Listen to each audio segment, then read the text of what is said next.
Luther, 36. I thought we was playing telephone. Come on, it's right there. It's right there. Yeah!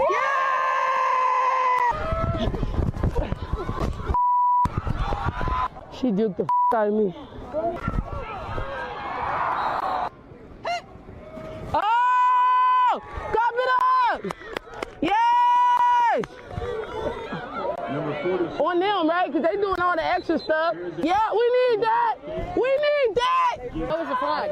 Unnecessary roughness at the play, something like that. Face mask, something. They've been pulling face masks. I'm surprised you got it. Y'all hit that one girl so hard, it pushed the camera into my mouth. I ain't gonna lie to you.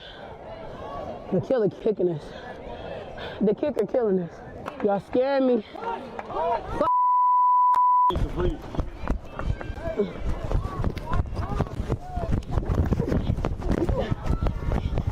Yes! Nope, it was a shoulder. No, it wasn't. Yes, it was.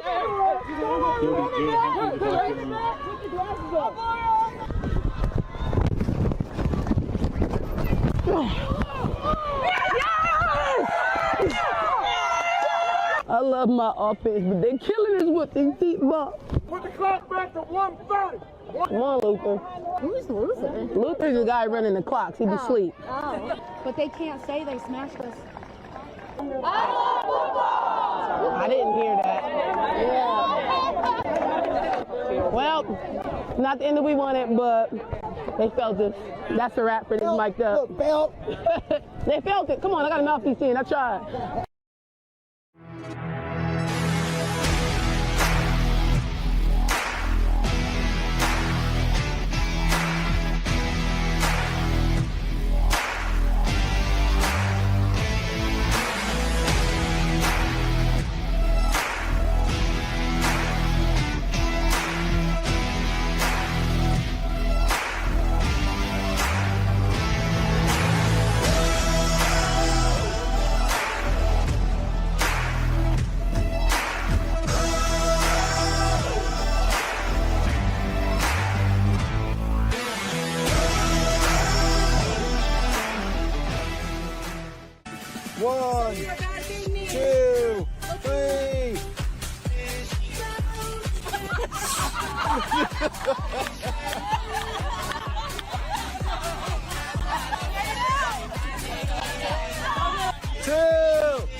Has time. She launches it. Cook is deep. She catches it for the win. It's a touchdown, and what a catch.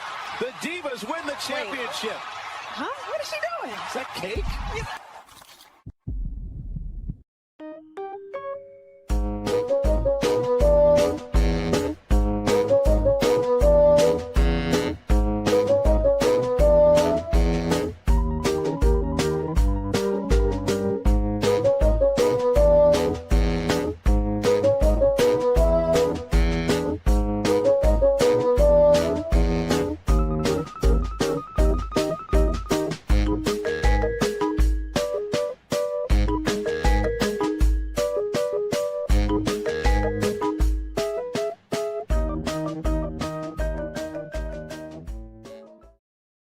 Alston now going to go leave the backfield. Congialdi got pressure coming to the side. She throws it down towards the end zone. Howell catches into the one in the end zone.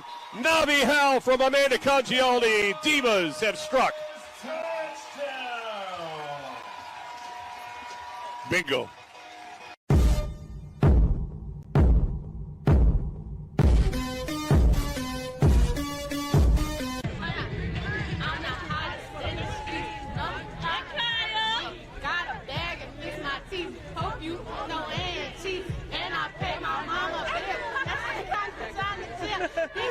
Be mad at me, they baby father wanna fail.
number 11, Dana Blakey.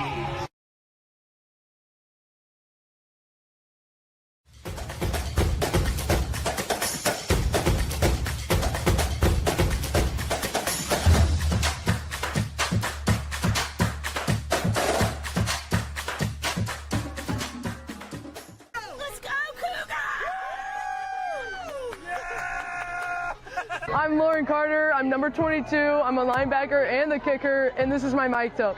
I actually... What? Never mind. Karen, I talk to myself a lot. Shut up, Rincey. Where's my hoodie? And where's my perfect peanut butter and jelly sandwich? Both not here.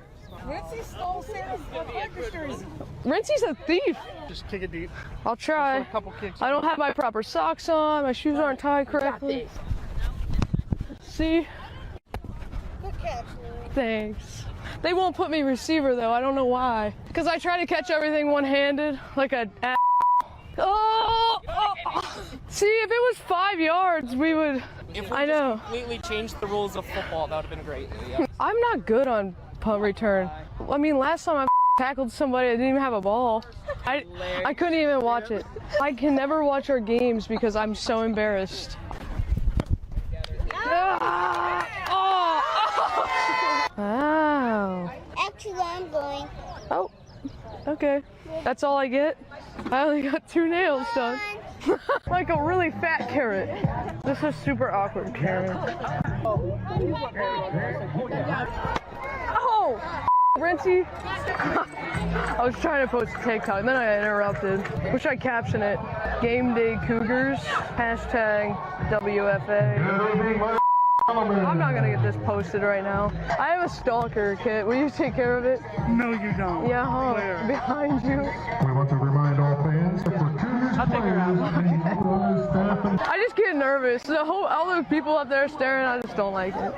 What are you gonna do today? Are you gonna do like a cartwheel or a backflip? Doesn't talk. It's not supposed to. I forgot. I still never found my girlfriend. Everybody's telling me she's not coming.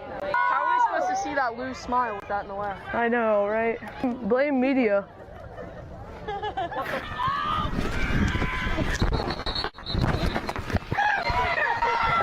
Oh, I think the whistle was blown, but that's all right. I love to hit people after the whistle. Yeah. That was a joke, by the way. I don't like to hit people after the whistle.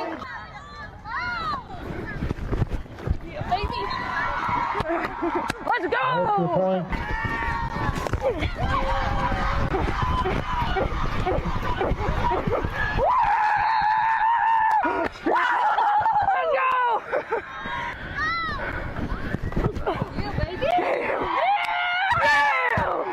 extra point by Lauren Carter. We get it? Thank God. I didn't want to go in. Go, go, go, go, go! Let's go! Yeah! So they would have threw a flag play after because I did the peace sign before I got in the end zone. You can't. What if you only had 2 fingers? I did. What if you didn't have 5 fingers? You can't. Take a minute. That was the best one tackle I've seen.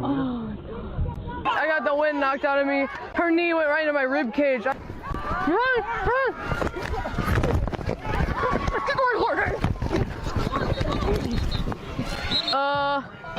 That's a Cougar.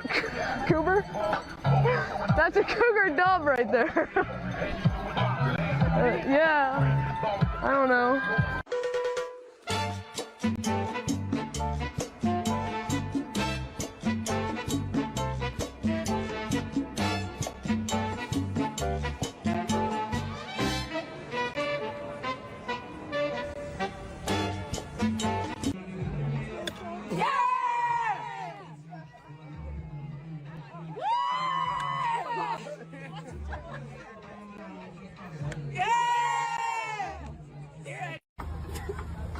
Maybe there's a reason people don't do this in football gear.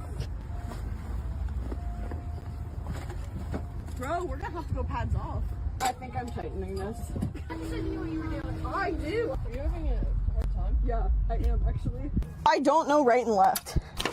There we go. Now let me not burn myself. I still will, don't worry. Ah, I got a cramp. You're not allowed to bitch about getting cramps, Tippet. Maybe you would cramp if you play. Oh! Okay. Oh, hey, I have to take off the thing on top. That's why it's going so slow. Oh, sure, and my hands are slippery as hail.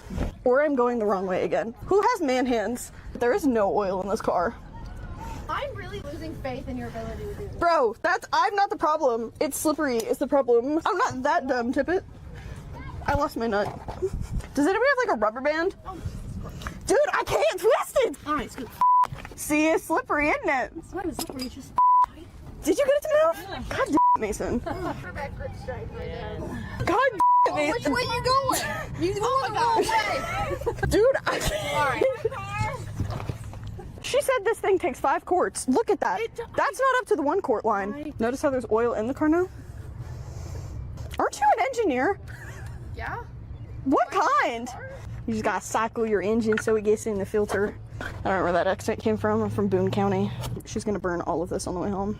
2008 car. At least it's younger than me. My little sticker says I just hit my mileage marker 50 miles ago. Mm-hmm. And then when my little check engine light comes on, I put more oil in. I hate y'all. Shut up, Carrie! It's my biggest hater over there. Carrie Angevine Craig. She doesn't like me.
This group right here, all around, is football. We're all football players. Y'all are football players, okay? Down. Conchioli's going to go straight ahead. Receiver caught touchdown. They're back again. What a catch. Houdini acts. Sideline. She works another tackle. There's now one for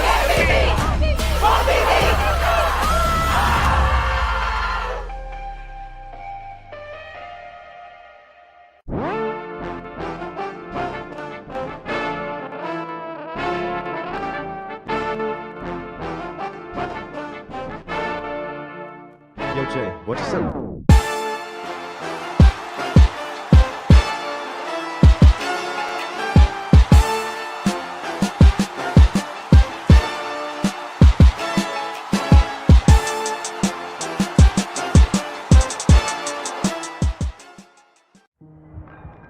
Here you go.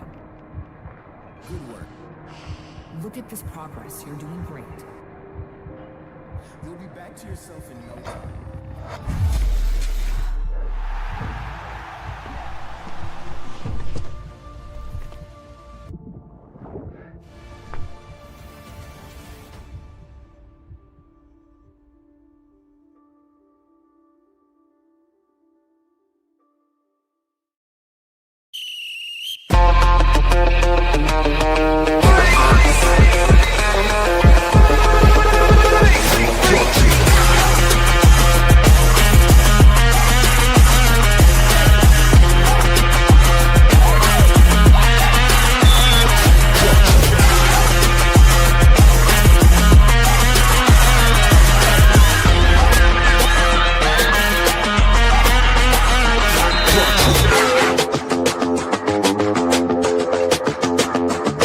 Are you or someone you know an experienced electrician ready for better pay, better benefits, and steady work? At IBEW Local 26, our electricians receive leading industry pay, comprehensive health insurance that covers your entire family, retirement benefits, paid time off, regular raises, and ongoing training to advance your career. Join a team that values skill, safety, and solidarity. Learn more at IBEWLocal26.org. That's IBEWLocal26.org.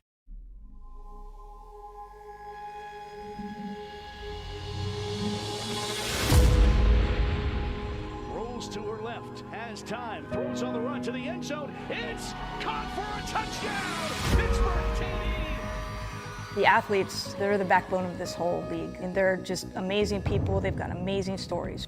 Barrett in a pattern, they're looking for her. Able to bring that one in, Brianna Barrett! My goodness! I never thought I'd be here. I feel like the best things in life are things that come to you unexpected. So it's been a great journey for me. I know this is where I'm supposed to be. Caught touchdown, Jada Meister. Essentially is true of breaking barriers, right? She could go all the way, and she does. Touchdown! We're shattering the glass ceiling. Great pass! Up in the air! Touchdown! All of the women role models that we look up to are all women who did things that were not expected. They realize they're pioneers. They realize that the trail that they leave is going to be a path that a young girl can follow. It gives you hope. They believe in themselves, I believe in them, and Franco believes in all of us, so it just goes with the territory.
Welcome everybody to the women's WFA football game featuring the Cincinnati Cougars versus the DC Divas. This is Kevin Connor. I'll be your play-by-play. And my partner for the night will be Carrie Knauer. She'll be doing the color and analyst. So, Carrie, welcome to the broadcast booth. Thank you. For WFA. Tonight's game is going to be a conference game in the Pro Division. You have the Cincinnati Cougars coming in at a record of 2-2, and the DC Divas coming in with a 2-1 record coming off of a bye. The Cougars last week took a tough loss against the Pittsburgh Passion, I'll say unordinarily poor performance for the Cougars defense with a 42-0 shutout. So tonight's game is about a rebound for the Cougars, and it's for the DC Divas. It's to see if they're what tier of that division they themselves are, being 2-1. They're going to come out with a win here. They're obviously in the top part of their division. If they lose today, they're kind of back in the middle of the pack. Carrie, what are your thoughts about the game tonight, and what are the strengths and weaknesses that you might see from each team? Well, I believe this is a pretty even match here. We've got two really strong teams. It's going to be very interesting to see the offense on each one. Divas typically run a very pass-heavy offense, and the Cougars are pretty heavy, run-heavy this year. But with the stout defense of each one of the teams, it's going to be a battle out there for sure. Yeah, and tonight, if you're watching this obviously on the live stream, you can see what a beautiful night it is here in Cincinnati, in the mid-70s at night. I think it maybe drop down to the mid-60s by the time the game's ending, but it's a beautiful night. Almost no wind. I should say there's a wind blowing from east to west. I don't think it's of any factor in the game though, and that could change as it goes on, but it's an absolutely gorgeous night for football. And thank you for joining us. We're real interested to see how, like you said, the contrasting styles go against each other. The Cougars going to want to run the ball, pound and ground, and the Divas are going to air it out. Now the Divas offense is led by their quarterback, who, just watching him in pregame here, has quite the arm. She's a lefty, and she can sling it. The Cougars on the other side, as mentioned, have been run heavy this year, but they do it with two main running backs. They do it with number 23, Kylie Taylor, and also one of their captains, I call her the fullback, number 18, Haley Tippett. They do a great inside-outside kind of balance of each other, and when they're hitting on all cylinders, they're tough to stop. You're right. Kylie Taylor, yes, she absolutely loves to run into the outside. She gets that green in front of her, she is gone. Haley Tippett is definitely one that just smashes it up the middle. She just will not stop grinding her feet. It's great. And we're going to pause here as they get ready to do the national anthem.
All right, getting ready for kickoff here with the outstanding rendition of our country's national anthem. Again, we'll see here, they have not had the coin toss, so we'll have a little more time to kind of catch up on what we expect and what we see there tonight. Again, the Cougars, I think if you're a fan of the Cougars, you're thinking if they can shorten this game, by shortening I mean is take a lot of time off the clock, make it a possession by possession game, that would be in your favor. If you're a fan of the DC Divas, you're expecting some more explosive, big chunk yardage type of pass plays, and we'll see how both teams try to counteract those two styles as we get out the game. We have our referee crew now on the field, coming out to the center field, and the captains from both teams will be heading out to handle the coin toss. Now, Carrie, as an ex-player and obviously a huge fan, what's your favorite thing to do on the coin toss? Do you like taking the ball? Do you like deferring? What are your thoughts? I really think it's kind of how what you think the game's going to go like. It's always nice to have it in the second half, kind of start that. But sometimes you want to set the tone early. So maybe just grabbing the ball from the get-go and really trying to run down that field and get that first score. I agree, and like I said, being an ex-coach myself, you always kind of think, hey, I know they got the ball coming out in the second half, but you're right. Sometimes, especially if you're the Cougars in this game, probably being the slight underdog here, is you might want to set the tone, and maybe you've got some things you've got lined up specifically against this Diva defense, so that you might want to get going right away. So it'll be interesting to see what they decide to do when this coin toss happens here. Yeah, I think the Cougars are coming in with a little bit of a chip on their shoulder. 2-2, it's a little frustrating. I know they definitely wanted a lot more starting out the first season pro. But I mean, I think I would think maybe they would go for the ball first if they get this. It'll be very interesting, and like you said, the schedule has done them no favors. Their two pro teams they played so far are the two-time national championship defending national champions, the St. Louis Slam. I think they are. I always call them the Vixen because of the WNBA basketball team. My apologies. And then they've also played the Pittsburgh Passion and have to play Pittsburgh again in 2 weeks. Yep. So two of definitely the top 5 teams in the country, they get to play on their schedule in their first year in the pro division. Absolutely. And now, of course, they came out second year, won the D3 championship. Were just so close last year. So like I said, they really did expect a lot more of this team this season. So we'll see how they start out. So the winner of the toss was the Divas, and they've chosen to receive. So forget about what the Cougars want to do. The Divas want the ball, and they want to come out and they want to see what they can do. And I think they also realize that after a tough defensive game last week for the Cougars, if they can come down and score quickly, that kind of puts a little doubt in the Cougars' mind about something they've been hanging their hat on for several years, not their stellar defense. So it'll be real interesting to see how it happens. So I believe that's considered the east end zone. So the Cougars will be kicking off to the east end zone, and the Divas will get the ball as they start to line up for the kick. Absolutely. Right off the bat, we're seeing the top of the top. We've got Amanda Congialdi coming out as quarterback. She leads. She is the #1 passer in the right now with 6. No, I have yardage here. I got that wrong. I'm gonna have to find. Well, I can tell you just from watching her that she's got the arm that slings the ball around for sure. So here we go, folks. Cougars getting ready to kick off. Lauren Carter's back there for the kickoff. And she's really been an impressive kicker so far this year for the Cougars, and she's back deep for the Divas. We'll get those numbers because they're a little difficult to see from us right now, but getting ready for the opening kick.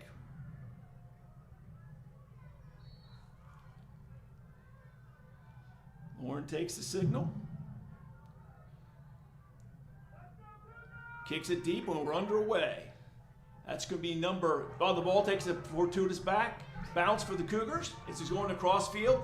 Got some wheels in that running back, or that ball carrier right there. That is not a great sign if you're a Cougar fan, because she's in open field and I don't think anyone's going to catch her.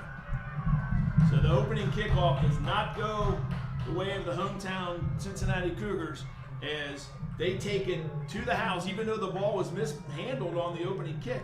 She recovered it about the 18-yard line and then proceeded to take it all the way to the house on the thing. And now, before there's even 15 seconds off the clock, the score is already 6-0 DC Divas as they line up for the conversion. The Divas are lined up. They don't have a holder on the field as of yet. This is either a trick play or somebody wasn't quite ready. I was about to say, don't know if they're going for 2-point or just the regular PAT. It looks like they're just going for 1 on this.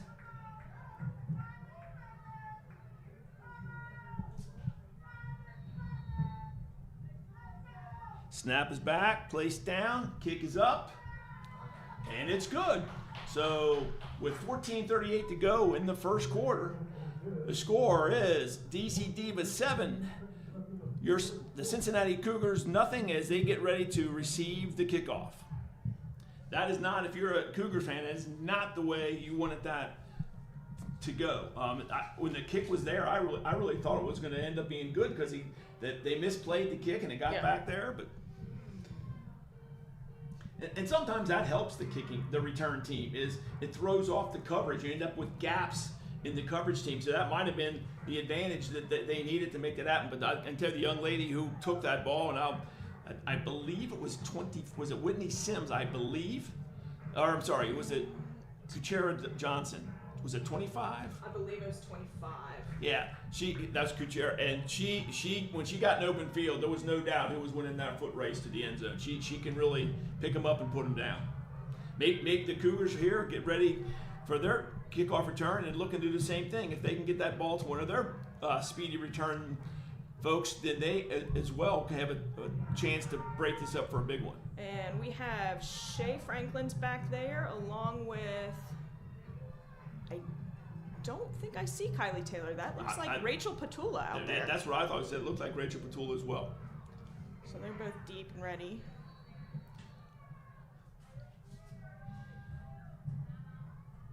The Divas approach for the kick. They kick also a deep kick. Shay Franklin's got it. She is running to the right side of the field. One person, 2 people miss, but they're the good coverage by the Divas as they come down and stop them at the 35-yard line of the Cougars. So it'll be 1st and 10, Cincinnati Cougars at their own 35. What did you see on that kick return there for the Cougars? Definitely need to get a little bit more of the blocking. It was great by Shay. She shook off quite a few players before they finally took her down. Good field position though to start out here for the Cougars. So here we go. We'll have the Cougars come out. Angela Mason will be the quarterback.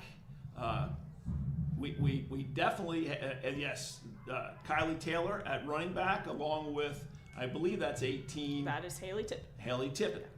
So in that shotgun position with a pistol formation, formation left to right. Rachel Petula in motion. And taken down right there at the line of scrimmage, it looks like. Kylie takes the ball, and there's not a lot of places to run there. She hesitated a second, was able to pick up 1 yard, so it'll make it 2nd and 9 for the Cougars.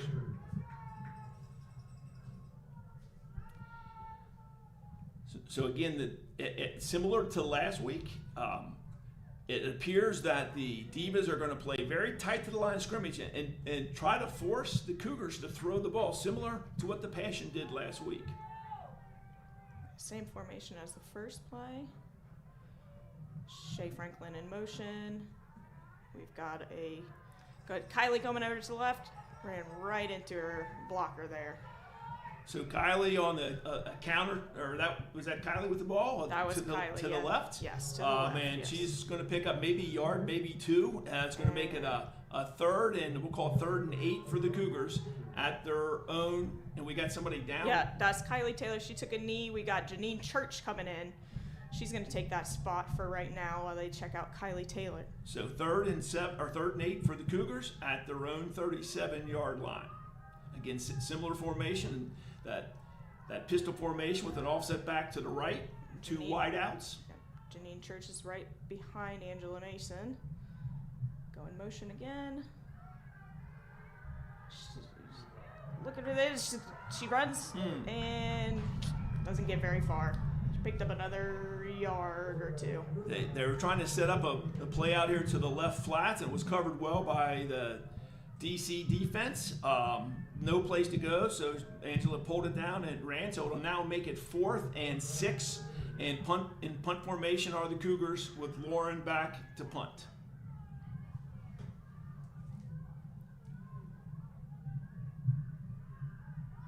There's a timeout here on the field by the DC Divas. They had a situation where the Cougars, I think, were going to run a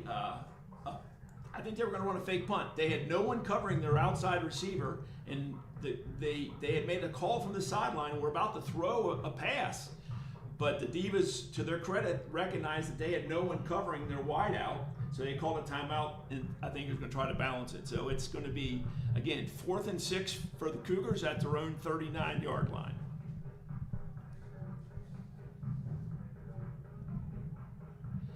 Sometimes those type of things, you don't see it as if you're on the other side of the field like that, so they probably did not have a chance to even correct it, but the heads up by the player, recognizing there was no one to cover the wideout, and they just called timeout. Obviously using a timeout early in the game, but give them a chance and not get a trick play and hurt them. Snap is back. Little off, goes to the feet. This is not how the Cougars wanted that to happen. Lauren picks up the ball, trying to make something out of it, but she's not. She's going to get hit well back in the backfield at the own 28-yard line, so it'll be 1st and 10 for the Divas, well inside Cougar territory at the 28-yard line. So on that play, that the snap was a little low and Lauren wasn't able to handle it. She did a nice job at going back and picking it up and trying to make something happen out of it, but obviously wasn't able to recover from that, and now it's like I said, 1st and 10 at the 28-yard line of the Cougars, and the Divas will run their first play from snap, first snap from the line of scrimmage, because their first time they returned to kick for a touchdown. All right, so Congeality is back there. She's got a single back. She's going to look, throws it right down, batted away by Janine Church. Almost intercepted there by Church, so nice job by the Cougar defense recognizing that, but as you mentioned, Carrie, they came out, they want to sling the ball. That's their motif, and that's what they want to do, but a very nice job by the Cougars recognizing that and knocking it down. So now it'll be 2nd and 10 at the Cougar 28-yard line. We've got Congeality out there. She's single back. Can't quite tell who's next to her there. So the ball snapped to Congeality. She hands it off, going around the right side, breaks one tackle and takes it all the way down to the 20-yard line of the Cougars. It's going to make it 3rd and a long 2. So she's got 34 out there, Sarah Struber. And she made a nice job. An issue the Cougars had, and again, looks like they're going fast as Pittsburgh did last week, so it'll be 3rd and 3. Congiani back in the shotgun with an offset back to the left and a wide out to the right. She's going to throw out in the flats, dropped. So it's going to make it a 4th and 2. This is a critical time if you're the Cincinnati Cougars. If you can get out of this without them scoring, that would be considered a big, big win if you're a Cougar fan. So again, they're going right from the line of scrimmage. Congiani calling the plays out and setting her up. Now she has that same shotgun formation, player to the left, two wideouts to each side, and it throws the Cougars off sides, and it's going to be an easy 1st down for the DC Divas. That is not what you want to see happen if you're the Cougars defense there. That's those freebie 1st downs really come back to bite you. So it'll be 1st and 10 for the DC Divas at the Cougars 16-yard line. This is definitely the matchup we want to see. We've got the top, like I said, of the league. We've got the #1 passer. We have on defense for the Cougars 2 of the top tacklers, 1 and 2, with Bear, Rivers, and Janine Church. Motion from right to left. Conjani back to throw, looking wide open. Again, the pass not caught. She might have heard the footsteps coming a little bit, but there was definitely an opening there for Conjani. She put the ball right on the spot, just not able to be caught, and they make it 2nd and 10 for the Divas at the Cougar 16-yard line.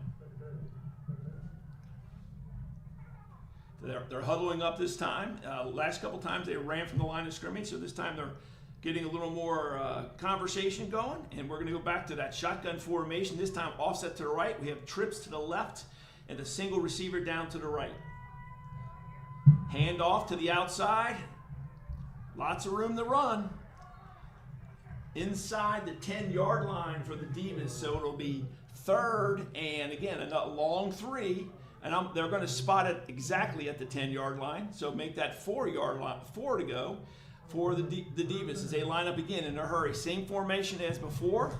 This time, however, they have a wing back to the right. Conjani back, throws out in the flat, wide open, number 86, and she's going to take it for a first down inside the Cougars' 5-yard line.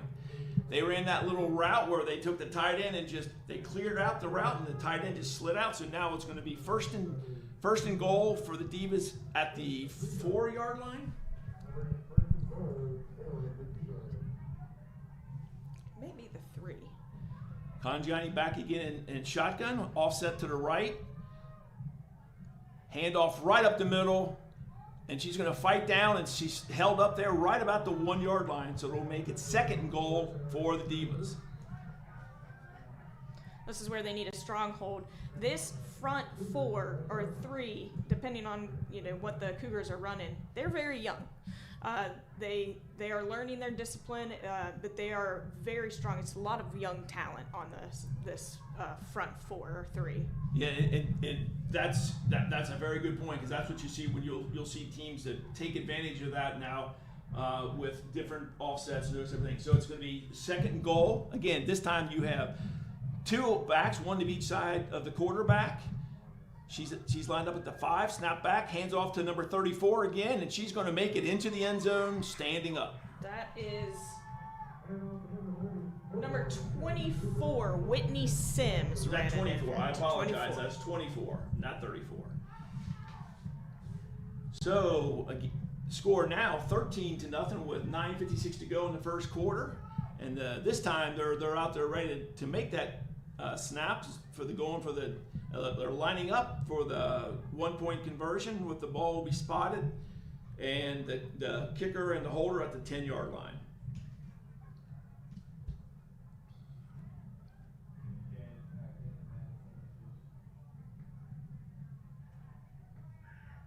Ball is snap. Bad snap. Pulls it back out. This is the old fire drill. Thrown to the back of the end zone. Caught for a 2-point conversion. No, they're saying no. I thought the ref said no. Oh no, they're saying good. Now they're saying good. The right over there, but now they're saying it's good. So that's going to be a 2-point conversion. I believe number 24 got that one again. Whitney Sims picking that up on the quick play. Mine got away with a little bit of push off in that play, but that was a bad snap.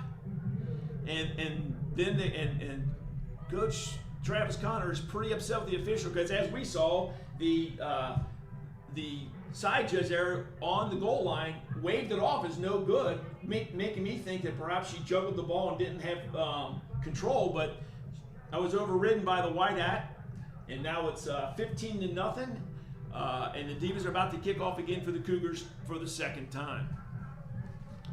Again, not the way, if you're a Cougar fan, not the way you wanted this game to start off, because after last week's, there's probably a little bit of a confidence issue for this Cougar team.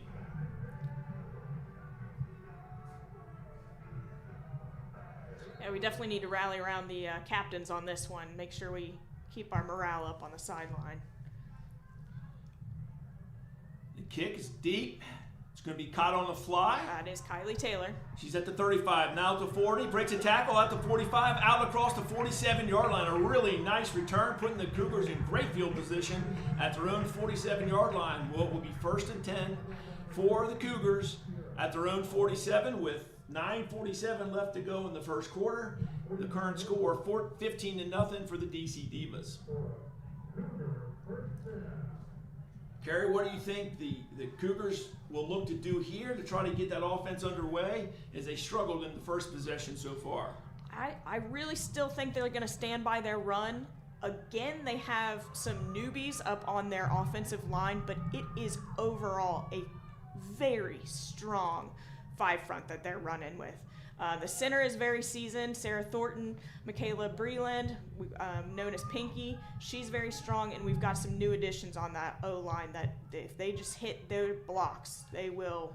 Handoff up to Haley Tippett. She'll break one tackle, running people over down inside, or make that right at the 45-yard line of the DC Divas, and that's definitely the best offensive play we've seen so far for the Cougars. Really nice. It's in the old days, in my day, you would call that crossback. That's just a counter coming back, faking it to Kylie on the play, and then Tippett following behind. And like you said, the opening hole there was really good by the Cougars. It'll be 2nd and 4. Again, formation, shotgun, running back on each side of the quarterback Mason. In motion from right to left. This time it's going to be handoff to Kylie, but she kind of stops. She had a hole, but she kind of hesitated there, and that's a tough thing to do. So it'll be 3rd and 3 for the Cougars at the. They're going to spot it right at the 44-yard line of the DC Divas. Definitely. Kylie's got wheels when she's got on it. She just needs to go and hit that hole. Can't be stutter stepping around it. We definitely need to bring it to the Divas a little bit. Yeah, that when you see a stutter step inside the tackles, that almost never results well for the offense. So here we go with Mason, again in shotgun formation, running back to each side, split out to the left, who goes in motion across the formation.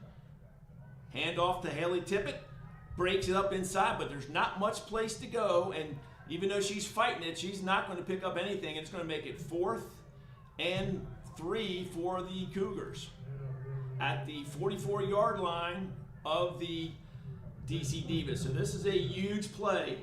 Huge play. It looks like Janine Church is coming out to take over for Kylie Taylor. So this is a big play. If you've got a special play with short yardage, this is what you're going to use right here. So 4th and 3 for the Cougars. Really critical formation or situation for them. I mean, same formation. You got Mason in shotgun with Tippett and Church left and right in motion again across the formation. Handoff back to Church. She breaks one tackle and she's going to get the first down, tackled right at the 40-yard line. So a big 4th down carry for Janine Church as they make it 1st and 10 at the, I'll call it 40.5-yard line. They moved the ball back, so it's at the 41-yard line of the DC Divas. Great play call. Both Tippett and Church, they were both fullbacks and running backs last season, as well as they both played defense. The two of them together are a powerhouse. That was a great coaching decision. Shotgun formation again. Church and Tippett left and right of Mason, respectively. Motion across the formation from right to left. Hand off to Church again. She breaks on tackle inside the middle, running with purpose, taking the ball down inside the 35-yard line of the Divas, where it's going to be 2nd, and we'll call it a long 3 for the Cougars. I'll tell you what, I know personally that you don't want to take a hit from Church on the defensive side. She hits just as hard when she's running through with the ball. So this is smash mouth football. Great observation, and as you said, there's a difference the way she runs with a purpose in between the tackles. Again, shotgun formation, right and left are the halfbacks. Cross, this time hand it back off to Church again. She breaks it to the outside. She's inside the 20. She's down at inside the 30, down about the 25-yard line where she's pushed out of bounds by the Divas. But it'll be a 1st down for the Cougars, and as they line up inside the 20 or inside the 30-yard line for the Divas, and really good set of plays there for Janine Church, making the Cougars offense get a little bit of a spark that hadn't seen so far. Absolutely. I think she was the answer they needed for that. Back to a similar formation. We've got, this time it's Tippett and Kylie Taylor, left and right of Mason. Wide receiver to the right. Handoff. This is going to go to Tippett up the middle. It's met there in the middle, but Tippett refuses to go down. hits, spins, and picks up another 2 or 3 yards. Really nice job by Tippett with a second effort. And that's the difference between stopping and just attacking. Absolutely. Tippett's got a background. She played rugby in college, so she's used to getting hit and just driving those legs. As you saw, she drove those legs. She even turned backwards to get a little bit more leverage at the very end of that to get a little bit more. Very impressive run. Again, 2nd and 6 for the Cougars. Mason with Tippett and Kylie to the right and left. This time it's going to Kylie Taylor following her blockers. Tries to break to the outside, but not able to do so. Stopped right at the 20-yard line, where now it's going to be 3rd, and we'll call that 4 for the Cougars. 51 happened to slip right through there and grab her as she was trying to get a little bit further down the field. Yeah, it looked like there was going to be a whole. You got her hand at that time to Taylor. The offensive line was making that move, and she was kind of waiting for that thing to open. You said that defender kind of slipped the block and made a tackle. It'll be 3rd and 4, and again, similar formation. We got shotgun with running backs right and left, wide receiver to the right. Wide receiver comes in motion across the formation. Hand off to Kylie Taylor, breaks it up the middle. She's inside the 20 or inside the 14-yard line, or right at the 15-yard line. I apologize. It'll be 1st down for the Cougars, and this is what the Cougars wanted and expected to see coming in here tonight. So absolutely, this is their gameplay for sure. We've had a substitution. Church is back in for Kylie Taylor after a very nice run by Kylie Taylor, and now it's going to be 1st and 10 for the Cougars at the 15-yard line of the DC Divas. Mason does still have her top 2 receivers out there with her, but it looks like right now we're just driving up the middle. If it works, keep on grinding. Shotgun formation, right and left. Hand off to Church. Almost messed up on the handoff, but Church gets it, breaks 1 tackle, still fighting on her feet inside the 10-yard line. And now it'll make it a 2nd, and I'll call that 4. Church runs with a purpose. When she gets the ball, she does not want to go down. So again, 2nd and 4 for the Cougars inside the 10-yard line of the DC Divas. Church is just the epitome of a violent football player. That's exactly what you want to see down there on the field. It doesn't matter if you're in her way, she's going to go right through you. So here we have the similar formation. Mason with running backs right and left, wide receiver to the left in this formation. Hand off to Kylie Tippett. She's going to try to break it to the outside. She's got some room. She's inside the 5. Going to be taken down about the 3-yard line, but that's a 1st down for the Cougars. It'll be 1st and goal for the Cougars at the 3-yard line. Ground and pound, very good. Excellent double back right there. Very, very impressive drive so far for the Cougars. So again, the score right now is 15-0 DC over Cincinnati, but the Cougars are knocking on the door with a 1st and goal at the 3-yard line, and we'll see what happens. We have Church and Tippett as the running backs. Mason is the quarterback, again, in that shotgun with offset back right and left, wide receiver to the left. Wide receiver goes in motion across the formation. Hand off to Janine Church. She breaks 1 tackle, breaks another. She's fighting. She's in the end zone. That's going to be a touchdown for the Cincinnati Cougars. The Cougars really needed that as an organization and as a team, and that was a pretty impressive drive. This is great. This is the momentum that they need to start coming back and getting back into this game. Absolutely. So here we have it. It's going to be, looks like they're setting up the kick of the PAT, not looking to chase points, and that's Lauren Carter back there to kick.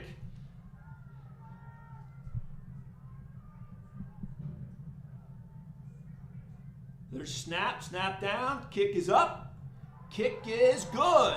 So a very impressive drive by the Cougars, making it 15-7 now with 2:14 left to go in the 1st quarter, and the Cougars will be kicking off to the DC Divas. Lauren Carter, that would be 3 of 3 of PATs, so she's pretty solid for when they go for it. Yeah, as you said, I've seen either watched in person or watched all the games, and she has been really consistent, and it's really changed kind of that. Hey, because when they were in St. Louis, she was not there, and you could tell they immediately struggled getting the ball inside when they're inside. And it also took away some options for them late in the game when they might have kicked a field goal. They didn't have an option to. So that having her back kick in the way she does is a big plus for the Cougars. She has definitely honed that skill this year. Last season, she was the kicker, place kicking, PATs. This year, they also have her as a punter, so she's just really, really worked on her form, and it's definitely paid off. Curious to see if the Cougars kick this deep or they try to squib kick, because the last time they kicked off, it didn't go well for the Cougars. Divas took it back to the house. Carter waiting for the thing. Here's the kick, and she's going to kick it deep. Back to the same thing, taking out about the 23-yard line. She's upfield, breaks one tackle. She's got room outside, one person to beat, but she's taken down there. Nice tackle at the 45-yard line. Taken there by Ashley Skaggs, taken down, making the tackle there, but great field position for the DC Divas. 1st and 10 at the 45-yard line. All right, so this is where we really hope to see the Cougars defense fly here. They've got two of the top, the 1 and 2 tackles in the league with Bear Rivers, Janine Church, Gold Akabua. We talked about how hard it is to say Gold's last name. I love Gold, and it is just, it's a tongue twister. Gold, she is an excellent, she's got 3 interceptions on the season. DC in a shotgun formation. Handoff up the middle to number 24. She's running through there, but not a lot of running room, so she's only going to pick up about 3 yards. Nice job by the linebackers, as you mentioned, filling up to make that tackle, and that'll give it 2nd and 7 for DC at their own 47-yard line. We'll call that the 48-yard line. My apologies. That was Whitney Sims, 24, who got in for their 2nd touchdown. She's one of their smash mouth running backs there. See if they've got Quay out there now next to Congialdi. Shotgun formation, offset back to the right, who goes in motion, so it's empty now. Back to pass way out here in the flats. No one around her. She's going to get to the 50. 45 still on her feet, down inside the 40-yard line, where she's taken down by number 30. That's Gold Akabayuko of the Cougars. So it'll be 1st and 10, and at the 40-yard, they're going to mark her out at the 41-yard line. So it's going to be 1st and 10 for the Divas at the Cougars' 41-yard line. We have an injured player. That would be the aforementioned Quay Alston. Quay Alston. She is their number 1 running back in terms of yardage this season. The way she went down kind of looked like one of those cramp situations. So we'll see how that goes. But she was the recipient and the carrier after the ball. So they're working on it right now at right around midfield. The Cougars are going to try to figure out what we need to do and what they need to do. With 1:04 left to go in the first quarter, current score, DC Divas 15, Cincinnati Cougars 7.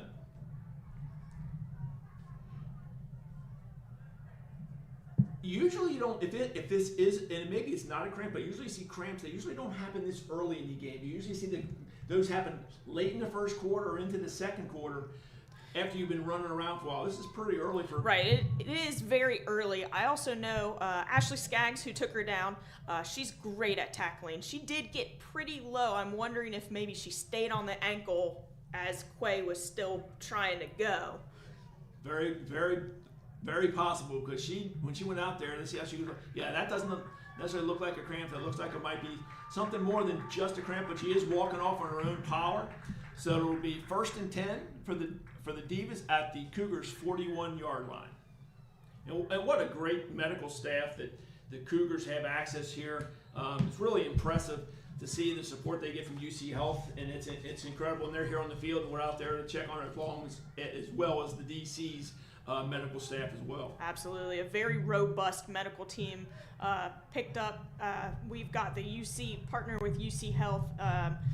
Dr. Summers is the main doctor there, and man, she has helped out a lot of the players. She focuses mainly on women's sports. It's pretty cool. So, shotgun formation, Sims to the left of the quarterback, in balance formation. Now, handoff 38 to the outside. In the backfield, was hit in the backfield, but did not get her down, was able to do it. But that doesn't matter, because following up, and I believe that was Janine Church, if I've got it right, who split through the backfield and knocked her down after a short gain of about 1.5. Exactly. We saw her on the offense hitting hard. Now she's on the defense. She's going to get you as well. The Cougars read that and played it very well. They just missed the tackle in the backfield, which would have been a big loss. So it's now 2nd and 8 for the Divas at the Cougars' 39-yard line with under 20 seconds here to go in the first quarter. Shotgun formation. Sims to the left of the quarterback. Well, that's not Sims, sorry. Back to throw. She's going to run it. She's coming out and run the ball, and she's still running. Got to the outside, but tackled there. Nice tackle. That is Gold. Gold again. Gold, we're just going to call you Gold. Gold was that awful thing as a defensive back where you're trying to decide, do I stay with my receiver? Do I break up on the quarterback? And she played it pretty doggone well and broke up and made the tackle, making it 3rd.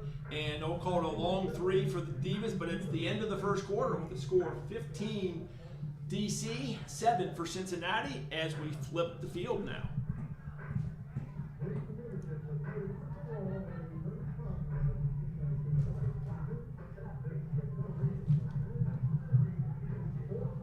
Again, as we mentioned, it's just an absolutely beautiful night for just about anything, but definitely for football.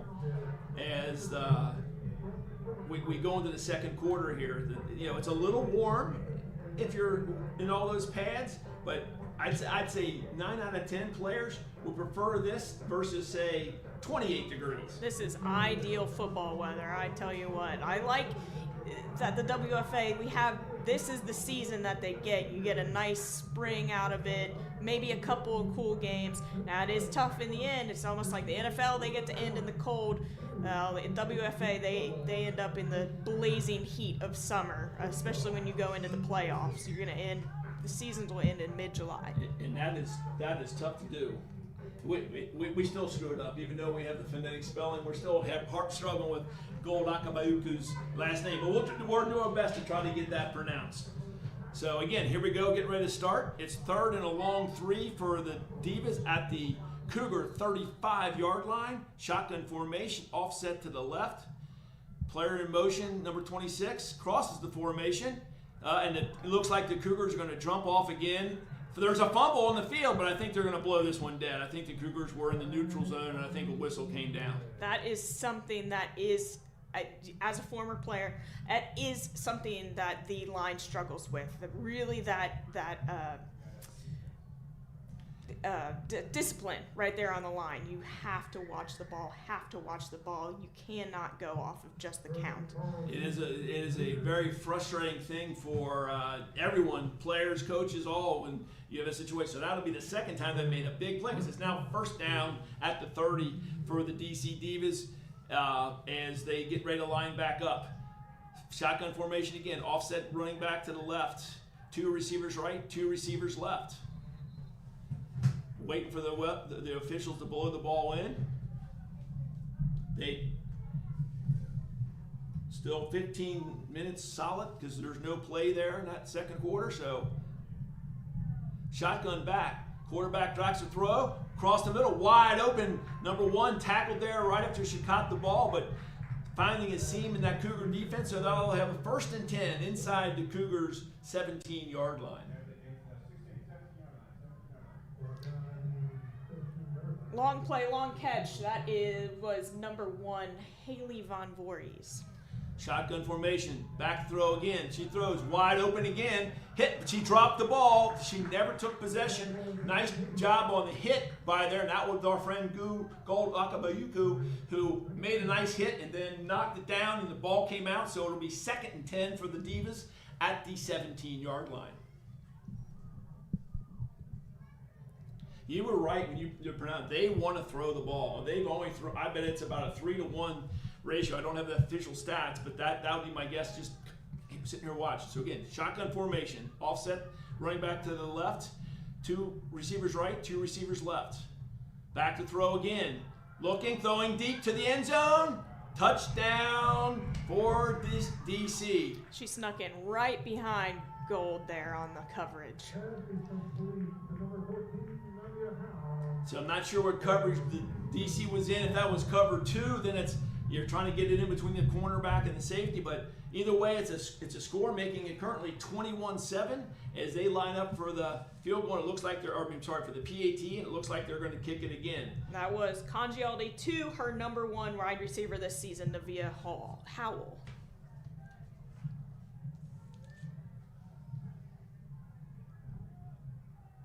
Ball snap, placed down, kick is up, kick is good. So it'll be 22-7 with 14:27 to go in the second quarter as DC will be kicking off to the Cougars. So they answer the nice long drive of the Cougars with a nice long drive of their own. The difference being is the Cougars were fed by running the ball, and DC pretty much passed the ball all the way down the field on the Cougars.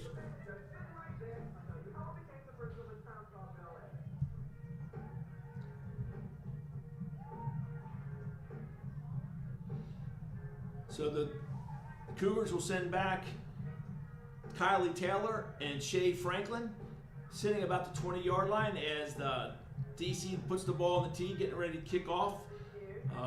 And again, they've had some good success on this and a little struggle the first time. So getting ready to kick. Lined up. Left-footed kicker approaches, kicks it. This time it's a little shorter to the left. That's going to be picked up by that is Shay Franklin, number 2, yeah. So she'll take it out to about the 37-yard line. Not bad. Obviously, I think you saw DC trying to keep it away because the last time Kylie was able to break some, so it looked like they purposely kicked it away from Kylie Taylor. But either way, still pretty good field position for the Cougars. It'll be 1st and 10 at their own, I can't tell if it's a 37, it looks like the 38-yard line. Cougars could take some notes from the Divas on those kickoffs. Maybe kick it away from what was it, Sims, who broke through. I was thinking she keeps breaking through. Maybe headed to the other side next time. I was thinking the exact same thing as you mentioned. So here we go. This is a shotgun formation again with that. Oh no, it's right and left. This time it's Tippett and Taylor. Left and right of Mason with a wide receiver off to the right. Snap back, hand off to Tippett, waiting behind the block, and fights inside, gets a couple yards, tough sledding in there, so it'll be 2nd and 8 for the Cougars at their own 40-yard line.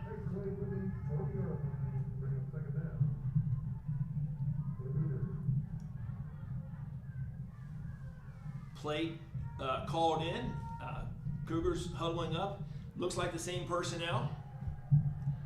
So this time you're going to have that similar formation we've seen with offset backs right and left, Mason the quarterback, and a wide receiver to the left. Wide receiver to the left in motion. Hand fake to the line off, hand back off to Kylie Taylor. Nowhere to go, and she's maybe going to get a yard at the most. Once again, that Divas defensive line just kind of breaking right through there.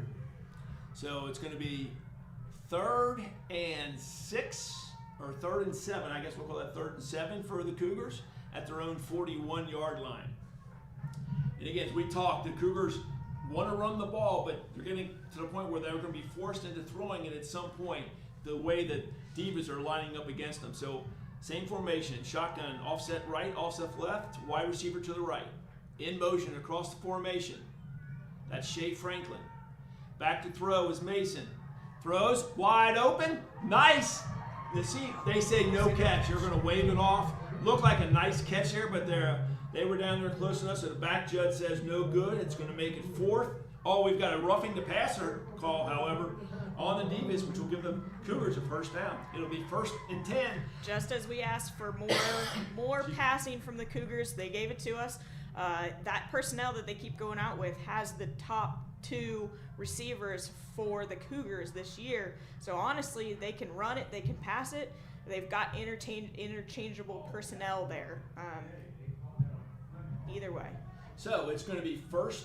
That penalty will move the ball inside the 45-yard line of the Divas. So it'll be 1st and 10 for the Cougars. Again, with a score 22-7 in favor of Washington. Similar formation. We've got offset right and left with the wide receiver to the right. Mason stomps her foot.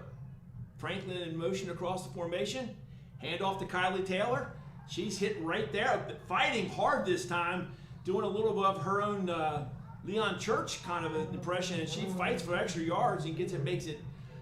Really did a nice job getting extra yards. So it'll be 2nd and 7 for the Cougars at their own 41-yard line. The Divas are really not doing the Cougars any favors. I see the blocking seems pretty solid on the Cougars front, and yet the Divas, they just reach an arm out and they're able to get her before she can escape.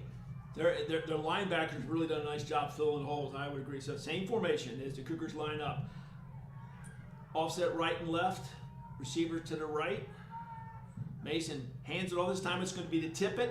Not much running room there, and she's hit and dropped almost immediately at the 40-yard line, so maybe a pickup of 1. We'll call it 3rd and 6 for the Cougars at the Divas 40-yard line. Again, we got the clock under 12 minutes in the second quarter here with the score 22 DC and 7 Cincinnati. Big play here for the Cincinnati Cougars. Does look like Janine Church has taken the field again. It'll be Church and Tippett in the backfield, Mason the quarterback, wide receiver to the right. Mason calls Franklin across the formation. Hand off to Janine Church. Nowhere. She breaks a tackle, breaks another tackle. She's off to the races. This is going to be a touchdown for the Cougars. Big play. There's no laundry on the field, so it will stand. Cougars with a great return, making it 22-13 at this point as they go to kick 1. And now the offenses are starting to spark. And when you see Church come in, she's really giving them a spark, hasn't she? Absolutely. She is one of the captains this season.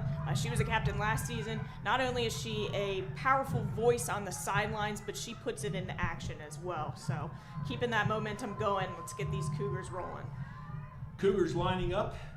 That's Carter back to kick. I think that's Mason holding. They looked offsides to me. That sure looked like it was offside. Oh, they're going to call it offsides on the Cougars. That's interesting. I did not see that. I know they're closer to me, but that looked like it was offsides on the Divas, but then they called it, so maybe somebody jerked or moved that caused that to happen. Right. So this is going to make it a challenge. This is now, we're going to move that ball back to the 16-yard line. So this will be a little more of a challenge for Carter, but so far it doesn't look like leg strength's been an issue. Snap is back, place down, kick is up, line drive, it is through. Still good, so now she's 4 for 4 on the season for PATs. Very impressive. So with 11:19 to go in the second quarter, it's DC 22, Cougars 14, with the Cougars about to kick off to the Divas. This is really the game that I was expecting. They came in pretty evenly matched. Now, of course, this is the first time they've met each other on the field. DC is a well-established team, whereas the Cougars, only 4 seasons in, but very even playing field here. Well, Carrie, as you mentioned, if you take away the opening kickoff return, it is a very even football game. That opening kickoff is the difference in the game right now. And again, it's the Divas 22, Cougars 14 as the Cougars are about to kick off. 2 deep players. We'll be interested to see, as we mentioned, do they kick it deep? Because the Divas have had some nice success on the kick returns. Oh, and I was wrong about the kickoff. It's 25 who's out there who took it, Kucheria. But yeah, although they are standing together back there.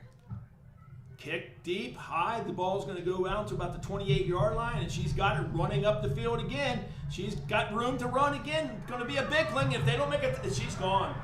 Oh. Again, they held it. They just aren't able to cast that net down and make the tackle. And boy, when she gets an open field, no one's catching her. She's got some wheels. So with 11.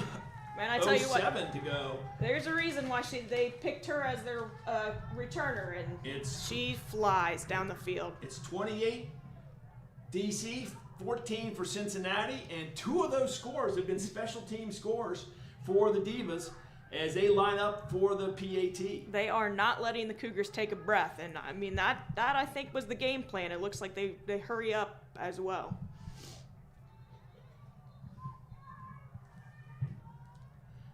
not having everyone on the field, it looks like for the Divas, and they had this issue once before. Oh, they're pointing the kicking ball. That's what we're waiting for, to get the kicking ball in there. Here we go.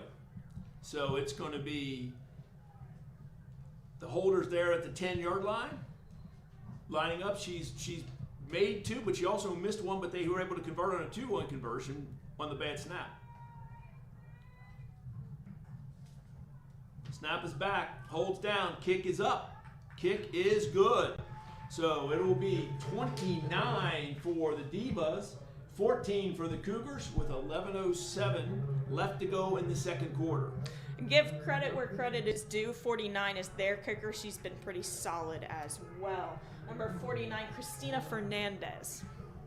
Yeah, you're right. Both kickers so far have been spot on and just what you expect from kickers in clutch situations, and they've done that. And honestly, I think that's a great development that's been happening in women's football. You know, a lot of teams don't rely on their kicker as much. They usually try to go for the 2-point conversion, but when you've got a solid person putting up that PAT, you may as well take it than risk not getting the 2 points. Curious to see what they do if they kick it away from Taylor again as they line up for the kick. Again, Taylor and Franklin are the deep men for the Cougars.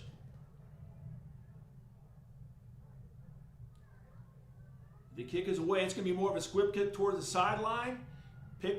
Still having trouble picking up. Across the 30 to the 35, 37, 38, down at about the 39-yard line of the Cougars.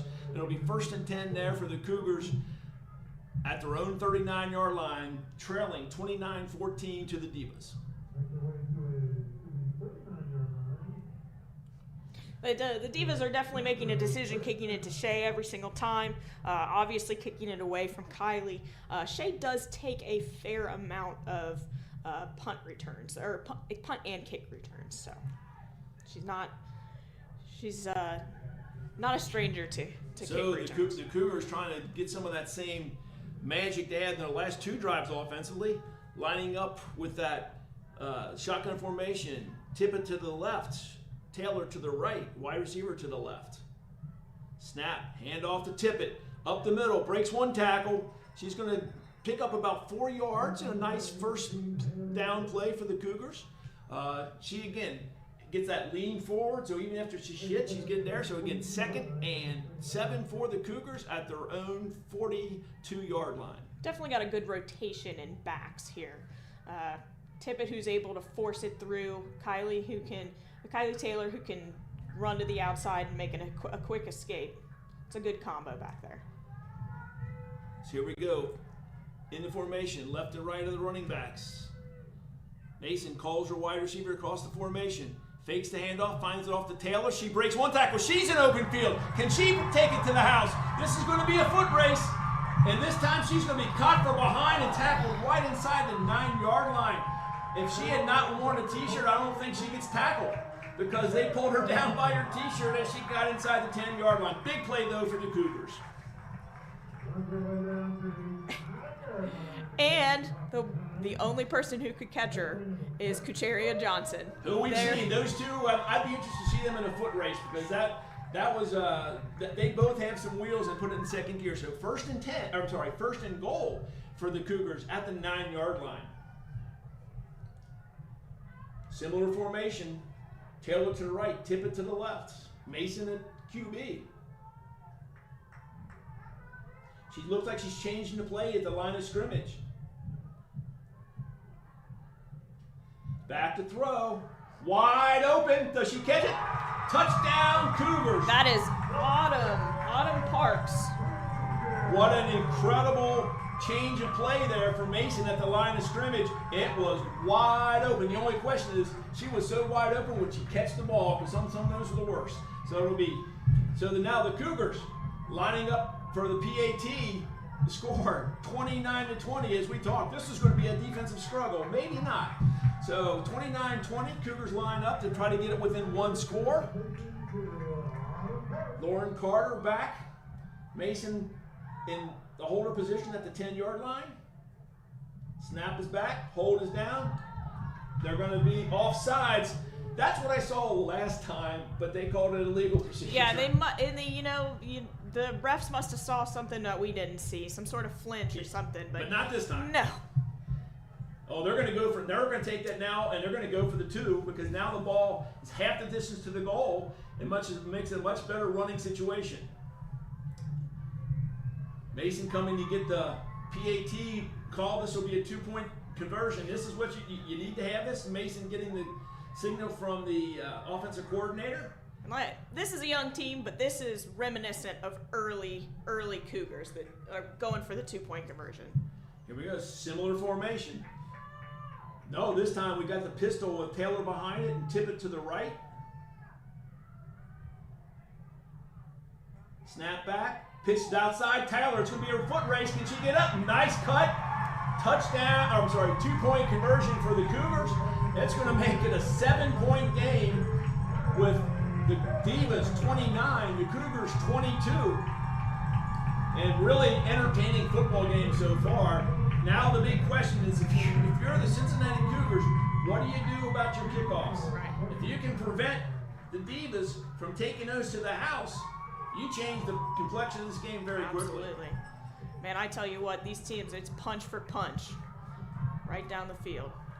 Well, it's really nice call there on the first down play by it was the second down play. No, it was the first down play by Mason, changing the play, finding a wide open receiver in the end zone for the touchdown. And then after they jumped off sides, the Cougars decided to go for the 2, and now it's a 7-point game as they kick off. Now the big question is, what do you do on these kickoffs? Yeah.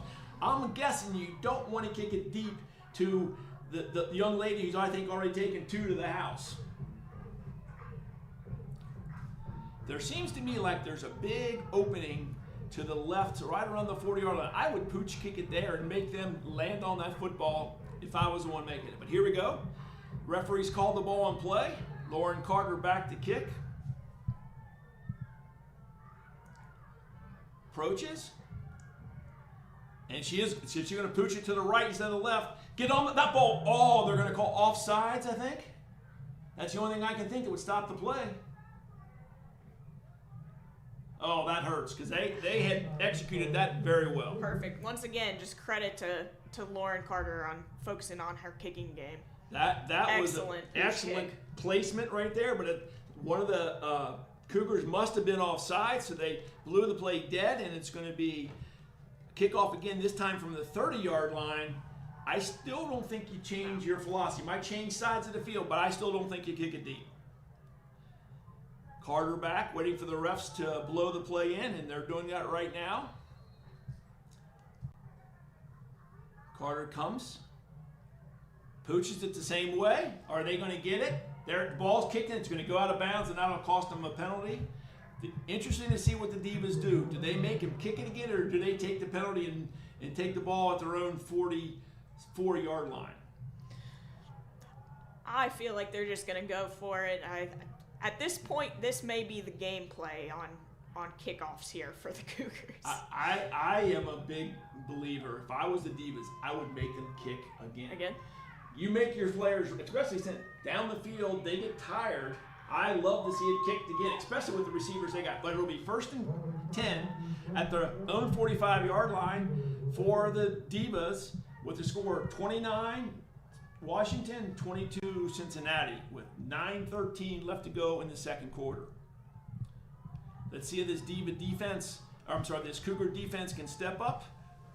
Shotgun formation, trips formation to the right, one wide receiver to the left.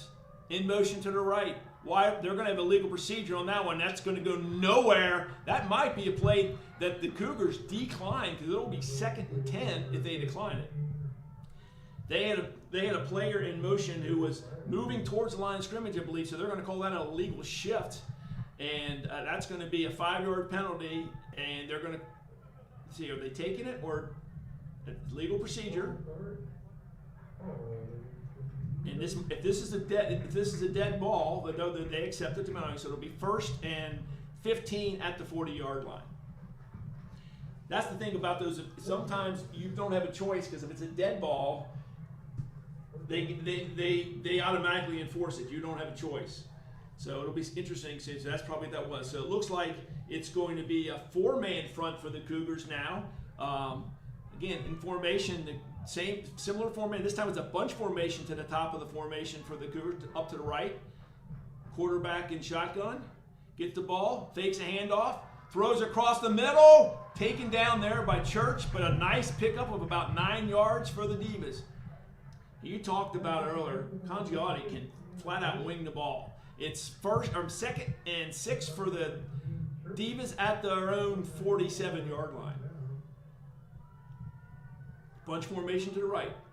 Shotgun for ball snap back out in the flats. Hits a player, gets a block, gets first down, yardage right across the 44-yard line, first down for the Divas.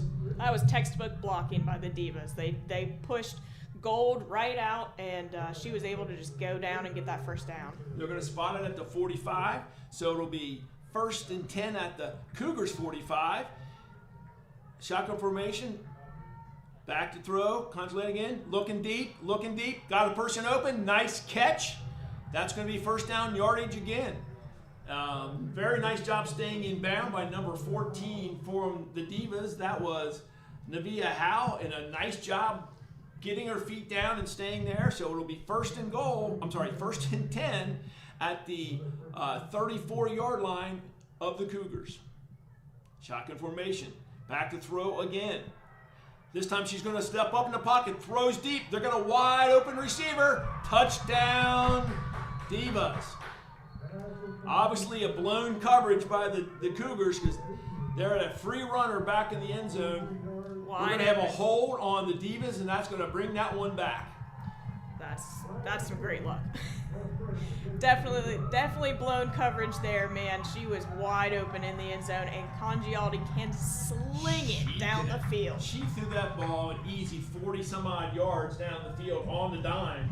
So the hold really is going to hurt the Divas, and it's going to make it 2nd and 20. I'm sorry, it'll be 1st and 20. If I got it right, at their own 44, or at the Cougars 44. Cougars are going to need to tighten up a little bit, giving those wide receivers that much room. That the way that Congialdi throws it, she is right on the money. So it'll be 1st and 20 at the 44-yard line for the Divas. With the score 29-22 with just under 8 minutes left to go in the second quarter.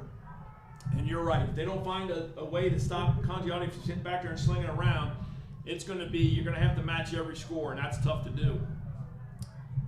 Shotgun formation. They got the tight end kind of as an offset back to the left. Hand follows the tight end going up the middle. That's number 13. She's going to pick some mid-yardage, but a nice tackle. I think that's Bear filling up to make that tackle. So it'll be 2nd and 15 for the Divas at the Cougar 38-yard line.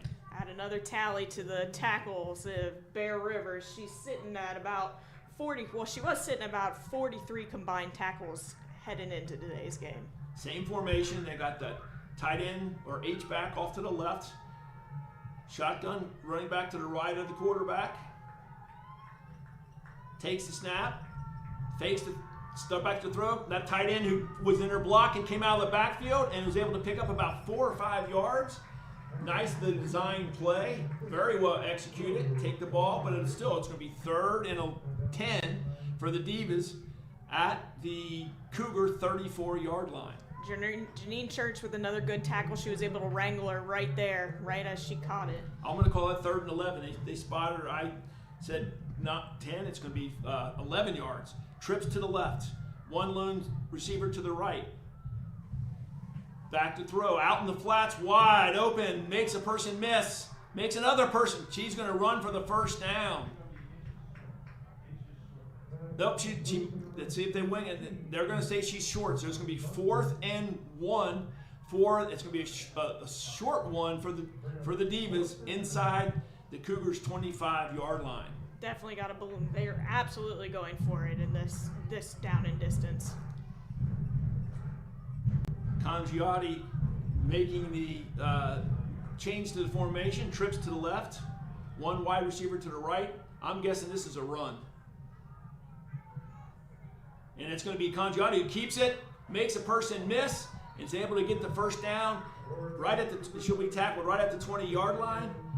So she does more than just throw the ball. So it's going to be 1st and 10 for the Diva at the Cougar 20-yard line.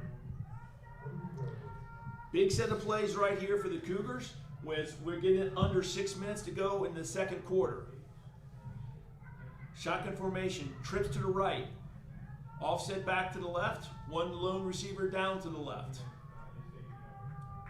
Steps back to throw, out in the flats, wide open. Makes a person miss. Nice follow-up tackle. I think that's Church, if I remember, see it right from over here. And still a nice pickup on first down for the Divas. It's going to be 2nd and we'll call it 7 for Washington at the 17-yard line of the Cougars. Trips, same formation, trips to the right. Back to throw. Pumps, throws deep. That's going to be a touchdown.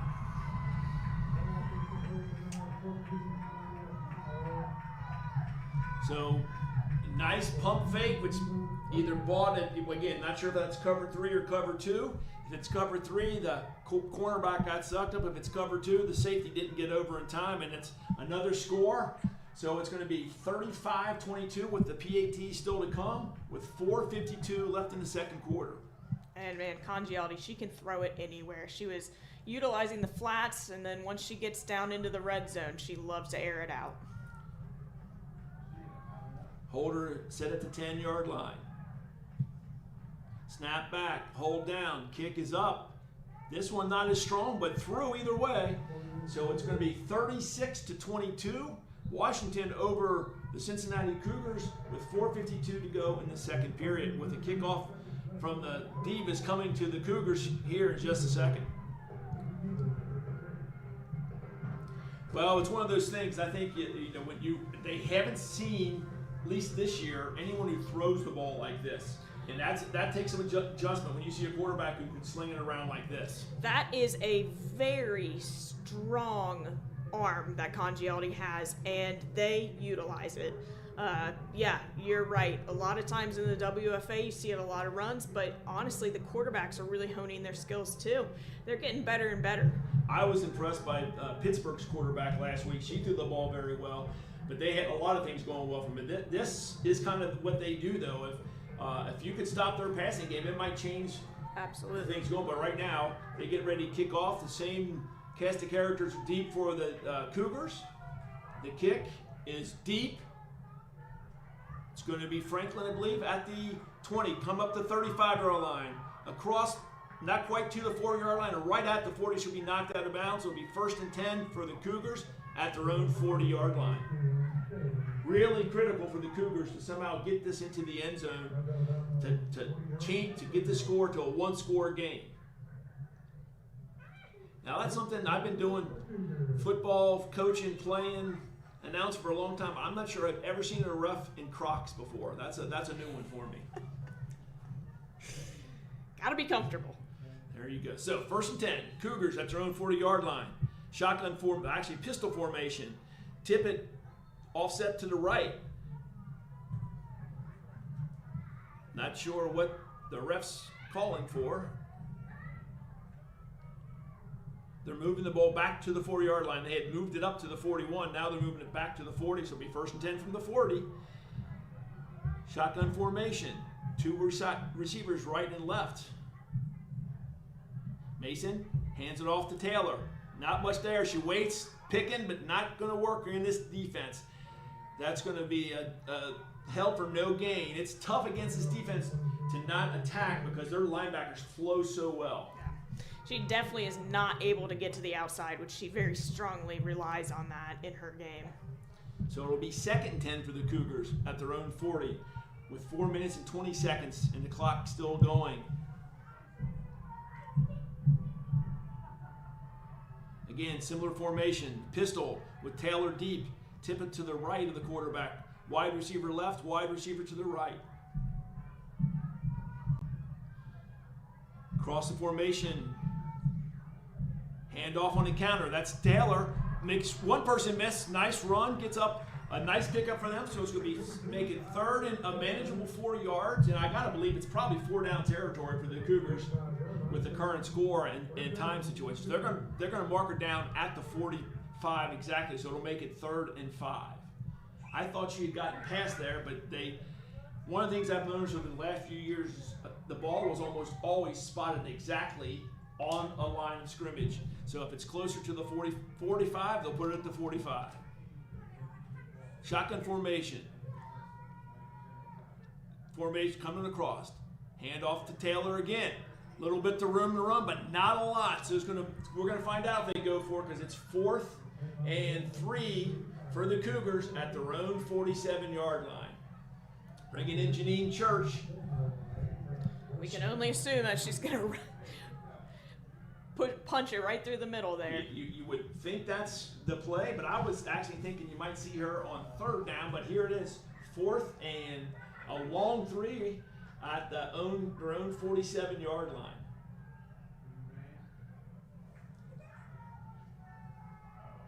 It's going to be formation, the pistol formation. It's Church to the right with Kylie in the pistol formation. Mason takes a snap. It's going to go to Church right the middle, but they were ready for it, and they had it sniffed out, and she's still running, but they're going to take her down, and it's going to be 1st and 10 for the Divas at the Cougar 45-yard line with 2 minutes and 15 seconds left to go in the second quarter. Definitely a short field for the Divas, man. They swallowed her up. She had not. When she touched the ball, there was immediately 2 Divas in the backfield waiting for her. So 2 minutes, we're going to get to the 2-minute timeout. And it's new, or fairly new, I guess it's the first year in this league, first year last year in NCAA football. So it'll be a 2-minute timeout with a score 36 Washington, 22 Cincinnati. What do you expect? And I think we all know what to expect. What do you expect in Washington? Who do you think they'll target with this situation? Nevaeh Howell is, man, she's on fire. Yeah, they've had a lot of success there, so I would expect that as they break the huddle, still getting the 2-minute timeout, it's due, but as they broke the huddle, she was a wide receiver to the right. It sure looks like the Cougars, who a lot of times play a cover 3, it sure looks like that they're lined up in a cover 4 or a cover 2.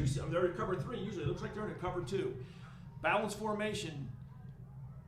Man in motion across. Fake the handoff, go right up the middle. There's running room there. Nice tackle, though, by the shoestrings by number 54 of the Cougars. And that's Kylie Anthony, came up and made that shoestring tackle, but they were still able to pick up 5 yards, and it's 2nd and 5 for the Divas.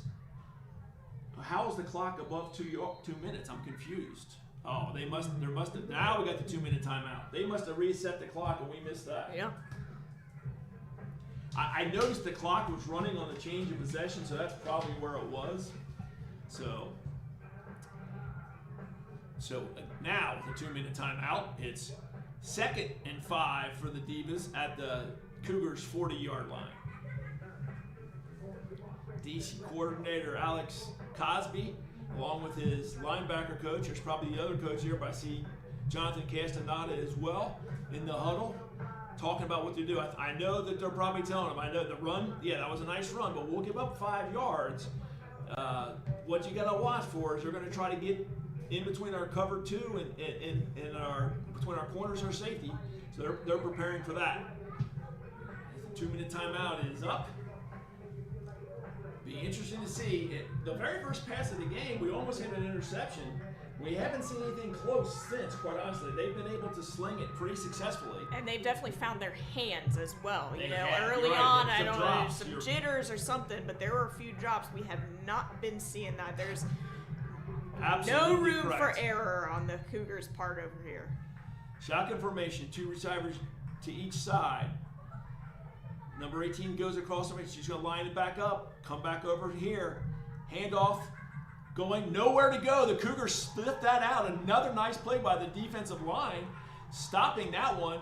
bringing them down, so it'll be 3rd and 5 at the 41-yard line with the clock now ticking inside 1:45 to go in the second quarter. Yeah, and a great grab by one of the new players on the defensive line. I can't find her number. That is Lainey Morris, I believe. Nice tackle there, indeed. Again, shotgun formation, 2 receivers to each side. Snap back, stepping to throw, wide open as a receiver out here with the 35, but she's hit right there and taken down, but it will be a first down for the Divas. Oh, and it looks like we've got, she's back up. She's up. She looked like that was number 1, Ashley Skaggs on the tackle. They're going to be first down and 10 at the 34-yard line of the Cougars with 1 minute, 10 seconds left to go here in the first half. They took her out, though. Here we go, snap back, rolling to the left. Conchiali's going to run the ball. She's going somewhere, and she's going to step out inside the 25-yard line at about the 20, we'll say right at the 25-yard line, and it'll be 2nd and 1 with 55 seconds left to go in this second quarter. Yeah, definitely a smart play to run out of bounds at this point, saving the clock, and, I think the Cougars are raring to give her a good lick if they could have gotten to her. Unless I'm wrong, they've got 2 timeouts left. They used one earlier, but here we go. Two receivers to each side on the left hash. Now it's trips to the left. Looks to throw. No one there. They got it. Did they hold her down? They did. They stopped her at the 20, but she'll get a first down out of it, but it'll be stopped at the 22-yard line, and they're going to call timeout with about 49 seconds left to go in the first half. So that's their second. They have one more timeout. That's the first time the Cougar secondary was able to make her pull it down and run. I think the other times she ran were designed runs. Absolutely. I think that speech from DC Coach Cosby down there definitely helped out, tighten up those zones a little bit. So you got 1st and 10 at the Cougar 21-yard line, and really important here, Carrie, for them to stop them. If they do, they get the ball first in the second half, and you can put this to a 1-score game again. But if they allow the score here and you go down 3 scores, that is tough to overcome with any team. They got their go-to receiver lined up to the left on the short side of the field. Again, trips right, 1 receiver isolated down, and that's number 14, as you mentioned before. That's Iva Howe, and she's very good. Snap is back, looking downfield. She's looking for Howe, and she's caught, but she's short of the touchdown at the 1-yard line, but it's first down and goal, and the clock's still running. But they're not in much of a hurry now because they would love to run this down and just do the last thing they do in this half and score the points. But yeah, Hal doing a great job getting in there. There are 3 defenders around her, but she found that weak zone right there. Hands off, 13. She's going to walk. No, she doesn't walk into the end zone. She's hit and stopped, and they're going to call a timeout, and they're going to have 13 seconds left to go on the clock. Absolutely great goal line stand there by Bear Rivers. I thought she was walking in the end and out of nowhere. Boom. Bear will fly to the ball. It's very impressive. They brought in their big running back, Whitney Sims, to the backfield. And again, we can't speak because this will be their last play before the half because it's second. I guess they could get stopped and spike it, but it would be really tight. So it's 2nd and goal at the 1 with 13 seconds left to go, and the Divas out of timeouts. Yeah, and Sims seems to be, if you want to kind of compare her to the Cougars, she seems to be the tippet of the Divas. Very good analysis there. I would agree 100%. She's gonna absolutely blast it in the middle, get a couple yards, and honestly, that's all the Divas need at this point. She's just gonna run you over versus try to outrun you. She's looking for contact. And they've got a They've got 2 of them. They've got Whitney Sims, and the other one it looks like Carrie Hall. Is that 22 out there? Yeah. Yes. And there's just going to be a quarterback sneak right up the middle. Easy score for the Divas. First time they've been under center the whole game, and it caught the Cougars a little bit off guard. I'm a little surprised the Cougars didn't call timeout themselves right there before the half to kind of see how they lined up, and then but they might have got that snap off so quick that they didn't even get a chance to do that. Yeah, those two backs came in. They did exactly what they needed to do. Now, they didn't take the ball, but they were right behind Congialdi, push her straight into the end zone. So it looks like they're going to go for 2, which would make this a 22-point game versus right now it's a 20-point game. So ball at the 3-yard line, obviously, and they got that same formation with the 2 big backs to the right and left of the quarterback. Formation coming across. They're going to hand off to the. Nope. They're going to pull it back out. Hit, but read by and stopped. Oh, they're going to give her the 2-point conversion. I thought she that was Cinco short. Pearson. She wrapped her up, but then I think she ended up pulling her into the end zone, unfortunately, on that tackle. Really nice. She read it well. Came up, like you said, made a tackle, but it was a nice effort by Washington to spin and get to the end zone. So now, score 44. DC, 22 Cincinnati with 11 seconds here to go in the second quarter.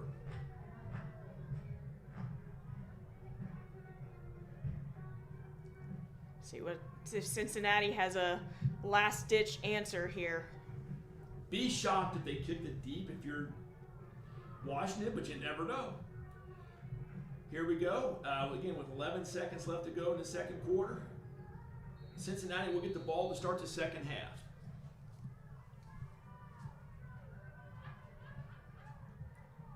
Here's the kick. They're going to squib it a little bit, go down to about the 25, picked up by Franklin. She's up to the 35, up to the 38 where she's hit and taken down right there. Going to be, they'll mark it down at the 40 with 3.5 seconds left. I'm guessing if you're the Cougars, you take a knee and get to the half and start talking about what you do in the second half. And just an FYI, folks who are listening to us streaming, we will take a break at halftime. There's programming available, but we'll be off, and we'll see what happens in the second half. After this, 3.5 seconds go off the clock, and the Cougars will be getting the ball to start the second half.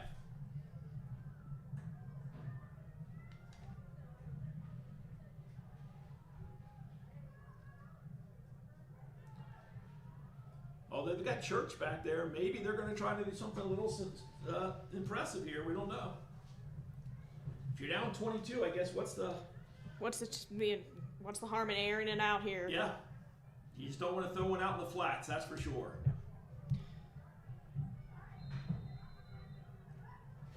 I think they're going to do that. I don't think they're taking it. They're going to do something with the ball. They do have a lot more wide receivers up than usual. Nope, hand off to Church. She's in open field. She missed one person. He used to cut back, but she's going to be stopped there. But nice gain of about 14-yard line, but that's all that Washington gladly to do it, and that'll end the first half with the score. DC 44, the Cougars 22. Enjoy the halftime programming, and we'll see you at the start of the second half.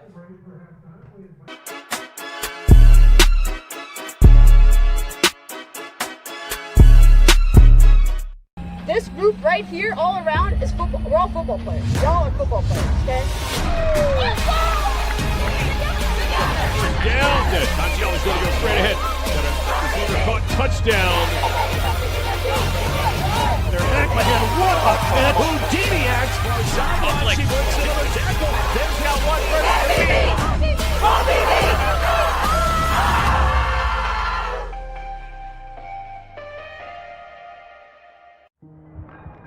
Here you go.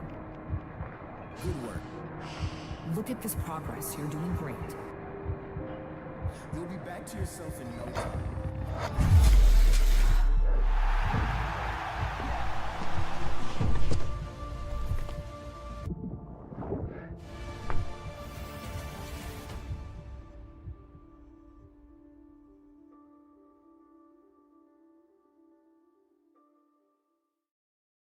You know the moments, the feeling in your feet, the rhythm of ambition, that extra, that aha, that sight. That's something. The click, the shift, the boom. And you're there. The mess becomes a map. And you call it art, or science, or code. Because now, you know the way forward.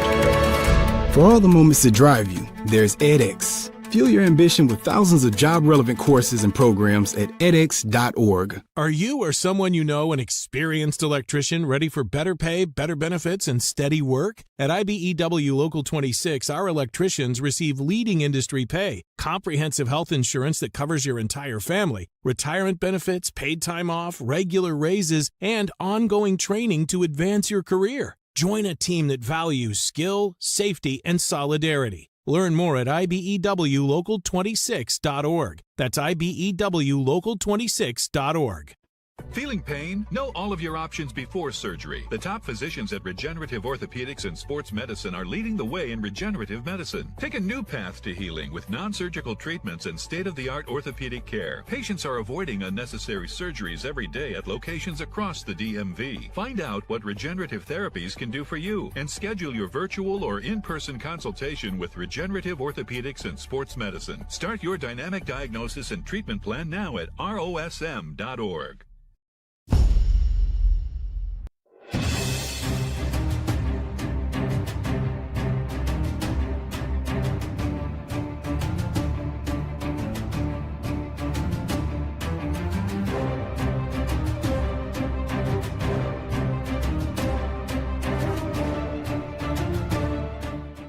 Welcome to the Road to Canton Halftime Show. I'm Brian Sweeney, the voice of the Women's Football Alliance Pro Division National Championship game.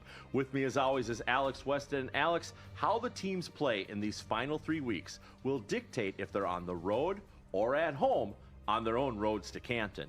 The playoff structure this year will look like this. Over in the American Conference, we have the Central Region and the Western Region. The winner of those two regions will take the number 3 and the number 4 teams, depending upon how they're placed. Over on the national side, the number 1 and 2 teams will each advance to the playoffs, with the number 8 team visiting the number 4 team and the number 7 team visiting the number 2 team. Well, it's complicated in structure, but at the end of the day, teams that win their ball games are going to be the teams that advance in the postseason. This is a game and a situation where you have to control home field advantage, because not only is it you get to play at home over the course of the playoffs, you don't have to travel. You don't have to spend time in a hotel. You don't have to worry about coordinating all the logistics that go into playing a road football game. And more importantly, you control how things go on your home turf. Home field advantage is huge. In the WFA, perhaps more so than anything, securing that home field advantage not just in the first round, but also in the second. There were only 3 games in the Pro Division last weekend, and each one lit up the scoreboard with offensive power. The Pittsburgh Passion finished the road portion of their schedule with a perfect 3-0 as they traveled to play the Cincinnati Cougars. Marcelina Chavez played some of her best ball this season as she led her team down the field at will, putting up points both on the ground and in the air. Final score, 42-0. After being shut out for the first time since opening the weekend in 2023, the Cougars are on a bye next week before finishing the regular season on June 13th with a rematch against these same Passion. Pittsburgh will welcome the DC Divas next weekend, June 6th, for a rematch of Week 3 when Pittsburgh won with a walk-off field goal. Chavez continues to get better each season as a quarterback, with her rating now above 130 since taking over the role full-time in 2024.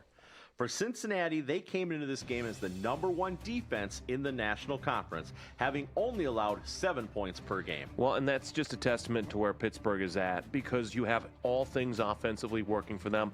Offensive line, receivers, running back, quarterback. It's been fun to watch just how much better Makai Chavez has gotten year over year at the quarterback position for Pittsburgh. I really like what the Passion are doing, and most importantly, they're staying healthy. And it's a team that needed to stay healthy a year ago and finally has found that consistency and the ability to stay healthy, which leads into winning football. The most important thing for Pittsburgh is I want to continue to see them use Makai Chavez, not necessarily throwing just to the outsides, but more over the middle. Give her the chance to read a defense and exploit it as she can. She's got a great ability to read the defense when she's going toe-to-toe with it. Just give her that opportunity to really exploit it over the middle and see what she can do. In terms of the Massey ratings, but I also look at the Cincinnati Cougars out time and time again. You can look at it and say, was probably worse. But you still have to recognize that Pittsburgh's a really darn good opponent. It's a good showing by Cincinnati nonetheless. The Mile High Blaze look to get back to 500 as they travel to play the Salt Lake City Wildcats. Since joining the WFA as a Division II team in 2025, the Wildcats have been nearly unstoppable, putting up an average of 56 points a game behind the arm of Laura Gates and the legs of Sam Gordon. Moving up to the Pro Division in 2026 may have increased the talent of their opponents. However, the stat sheet has continued to show the Wildcats are going to be a team to contend with for years to come, as they put up one of the highest points totals in recent memory at the Pro Division. Final score 78-14. Next weekend, Mile High is on the road at the 0-4 Rocky Mountain Thundercats for a rematch of Week 1 when the Blaze came away with the win. The Wildcats are on a bye next weekend before finishing off the regular season on June 16th, hosting the 3-0 Cali War, a rematch of the game being played right now. Alex, the state of Utah recognizes girls playing high school tackle football, and this model is showing to be successful. There are 3 hallmarks of a dynasty in any sport. 1, winning. 2, consistency. 3rd, and perhaps what Salt Lake is missing the most right now, is a championship at the highest level. They're going to be able to make their case for that. I mean, the scoreline itself is gaudy. When you score 78 points on anybody, it's a notable achievement one way or another. Mile High is a rebuilding team. I think that's safe to say, whether they want to admit it or not. They need help on defense. They need help on the offensive side. They're just not at a pro-caliber style of offense or defense right now. But for Salt Lake, all of a sudden, their schedule gets tough. To be a champion, you have to beat the teams that have been at the highest tier above you. And you have to beat teams that have a championship caliber resume. The game that's going on right now that most of the audience is probably watching right now is going to give us a clear indication of just how good, if how good, Salt Lake and the Wildcats can be, whether it be turning into a championship this year or being that final gem of that dynastic run. And in the final game last weekend, the Nevada Storm welcomed the Cali War. When these teams met in 2025, each team won at home, and the Storm was looking to continue that trend to get above 500. The War were looking for their first 3-0 start since 2023. This game was back and forth as teams exchanged touchdowns until Alyssa Robertson opened up the Cali lead with a 70-yard punt return for a touchdown. This was the separation that the War needed to remain undefeated on the season. Final score 37-21. Next weekend, Nevada welcomes the 0-3 Oregon Cougars of Division II. These teams met on opening weekend, with the Storm getting the blowout win. Cali will welcome the 1-2 Houston Energy. These teams met in Houston last season when the War were victorious 52-6. Alex, the Storm could win out the rest of the season and still not make the playoffs due to their strength of schedule. And Cali needs at least a split with Salt Lake if they want an opportunity to play a home game in the postseason. And right now, with how Salt Lake is playing, that might be a tough ask for the Cali War. But this was a game that was important for both these teams for that exact reason, where you knew that the winner was going to be in the driver's seat and the loser was going to have to find their way, maybe through a different route than what they expected. I think that when you look at the Cali War, again, they're showing you enough, but they aren't really taking a step. For the first time in what feels like a long time, it's a balanced offense for the Cali War. We're not used to them having that balanced offense, but it is. It's starting to come around. Tanya Guzman has filled in really well since ascending to the full-time starting role at quarterback for the Cali War, but she's going to have some tough tests coming up right now against Salt Lake and in a couple of weeks when she plays them again. This is a really tough matchup for Nevada to lose, knowing that it probably sends them out to the east. Granted, a lot can happen between now and then, but that's why this game was so important, because the winner at least would feel comfortable about their playoff fate, whereas the loser needs to win out and have a lot go right, and that's why Cali's looking in a better spot here. After 5 weeks, Alex, we're sitting at 23-1 and 22-2 for our picks. And last week, we were both a perfect 3-0. There are only 18 games left in the regular season, so let's jump right into the Week 6 picks. DC at Cincinnati. I think that Cincinnati will carry a little momentum from their game in Pittsburgh to this game, but it's not enough to stop Amanda Congialdi, who's playing well as anybody. Give me DC. Tampa at Pittsburgh. Pittsburgh, again, I think especially at home. Nothing stopping the passion right now. Give me Pittsburgh. St. Louis at Minnesota. This one's tough for me because it doesn't feel like Minnesota can or should win 2 games in a season against St. Louis, but yet I think it's what's going to happen. Give me Minnesota here. Nevada at River City. Tough matchup for River City. Nevada gets back on the winning streak, and they need to win by 40 here to stay relevant. Nevada. Salt Lake at Cali. I feel like with how Salt Lake is rolling right now, they have the money in their pocket with which to win, and I'm not sure that Cali can match up with them in a track meet. If they do, they have to play with motion. They have to play with up-tempo offense. I don't think it's enough. Salt Lake. And Dallas at Houston. This one is a tough one, too. I think Houston wins because they're at home, but it's a slight win. It can go either way because even though they are small, they are mighty in the Dallas Elite Mustangs, but I still think Houston gets the dub. Playoff seeding is starting to fall into place, and we will decide in the last 3 weeks who moves on into the postseason. Enjoy the second half of your game, and we'll see you next week on the road to Canton.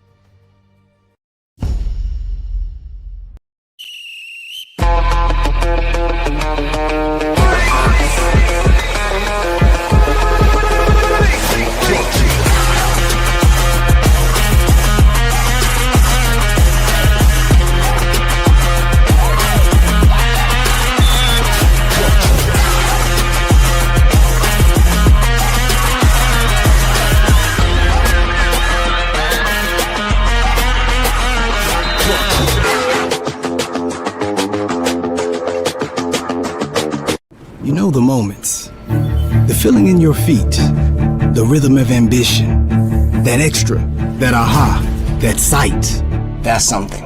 The click, the shift, the boom, and you're there. The mess becomes a map, and you call it art, or science, or code, because now you know the way forward. For all the moments that drive you, there's edX. Fuel your ambition with thousands of job-relevant courses and programs at edX.org. Here you go. Good work. Look at this progress. You're doing great. You'll be back to yourself in no time.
All right, ladies and gentlemen, welcome back to the Cincinnati Cougars versus the Washington Diva as we start the second half of this contest with the Divas up 44 up to 22 over the Cougars.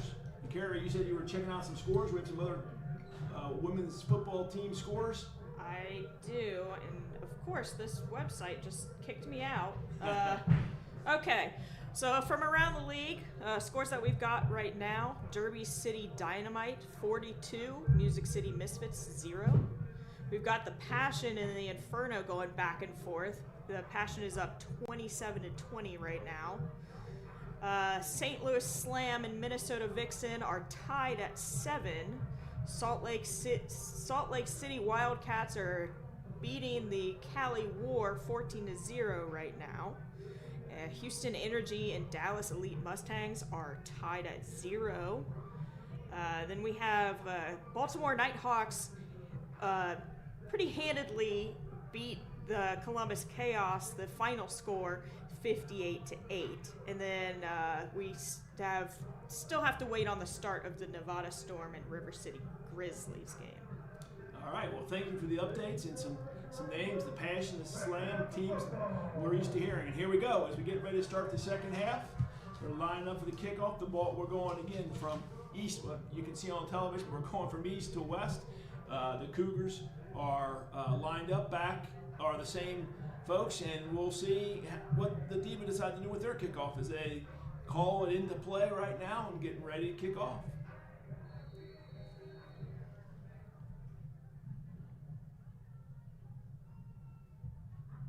Approaches the ball, the kick. It's going to be a deep one down to about the 25-yard line. That's Franklin again, up to the 35, 37, dancing around there, kind of cut back. Got up to past the 40, about the 43, still on her feet, but going to be knocked out of bounds. I'm going to say about the 43-yard line. She had no quitting her right there to get the Cougars a 1st and 10 at the 43, at their own 43, are going to mark it at the 42. So 42-yard line, so 1st and 10. A lot of fight out of Franklin on that, and there were some Divas screaming down the field at her. That fight is exactly what the Cougars need the second half. They've got to be, what the score it is, for them to get back in this game, they've got to be very efficient on offense and basically score in every drive. Yeah, I'd like to see if they're going to try to air it out a little bit more here. Here we go to start the second half. You've got Tippett and Taylor in the backfield. Again, that's that pistol formation with Mason up front, and Taylor behind her, and Tippett to the left. Snap.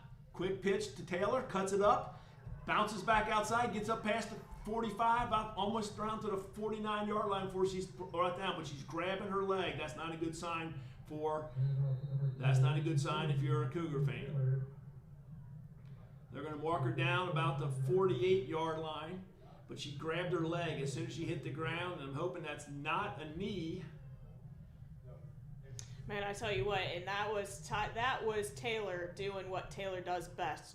She found that hole, she got a second wind, was able to bounce out just a little bit, get some more yardage, but yeah, we do not like seeing her on the ground like this, and it looks like she is in a good amount of pain. She does. That's not a good sign there. That's what we don't want to see, is that they're doing that ACL test. That's the bugaboo that we don't ever want to see. So, sadly, it looks like that's the could be the test they're looking at right now. Could be the ankle. We have a coach in front of us, so we can't see exactly what they're doing. But like you said, she's in a lot of pain. I would be, based on what we're seeing, I'd be surprised to see her back in this one. Absolutely. I mean, they already got Janine Church out there, kind of huddled up while they're waiting to get play back out, see if Taylor can get up. But yeah, I would say with the reaction that we've got right now, this does not look good for the Cougars. As you said, that was her, if you look at what you want to do with her, she saw the defender come up, she cut underneath it, picked up speed, was able to do it. She is on her feet, and they're going to help her off the field. So that's not a great sign. No, they're definitely helping her off. No weight on that foot at all. No. Now, of course, luckily, like I said, we've got a great medical staff, so they'll take her over, see if they can't get a little bit more information. But I would not count on her coming back into the game. That's not what you want to see if you're a Cougar fan. Absolutely not. Absolutely not. That takes away one of our 1-2 combos for sure. Even if you're not a Cougar fan, you don't want to see anyone getting injured. It's always hurt. So no, here we go. 2nd and 3. Same formation. This time it's Church behind her. They're going to hand it off to Church. She's going to hit the hole. Gets there. Going to be right at the first down marker. And it's going to be close, but I think they're going to give it to her. They are. So first down for the Cougars at the Diva 48-yard line, as we see Kylie Taylor over here on the sideline and the medical staff looking at her right now. Now, Church she started as just a linebacker this season. They have recently moved her to running back. She's not quite as shifty as Taylor, but she definitely has that speed. So hopefully we can keep the momentum going. Again, the pistol formation with Tippett offset to the right. Mason takes a snap, hands off to Church again. Church breaks it up inside. Going to get hit there to about 2 yards, and so she'll get about 2 yards on that first down play. Now they're going to mark it as only a 1-yard gain. I thought her forward progress was beyond that, but they're going to say no, and so it's going to be 2nd and 9 for the Cougars. And as you mentioned, at some point you got to believe they're going to have to air it out just a little bit, especially now with Taylor down and not looking like she would be returning for this game at least. But we'll see how they do it. And that's the other thing you have is even though Church is a very accomplished, she may not know the playbook as well when you get to some of those off plays, especially your passing plays. Definitely, especially since she's just now learning the playbook a couple weeks ago. Pistol formation. Tip it to the left. Church behind Mason. Rolling to her left.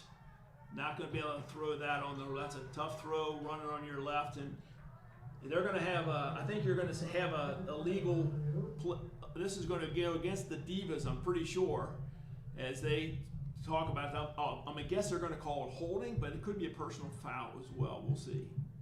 Two officials. Actually, those both officials out there talking right now are father and son. So what are we going to call this? Here we go. Holding on the defense. So it's going to make it, that'll give them a first, and roughing the pass, illegal, I'm sorry, they're going to call, I totally disagree with that call. They're going to call that intentional grounding. You know, that's tough. I thought Mason made a great choice by, not taking that sack. I thought Haley Tippett was in the area enough that they would not call that. I'm right with you. That is not your traditional intentional grounding. But that's what they call it. So it's 2nd and 9 for the Cougars.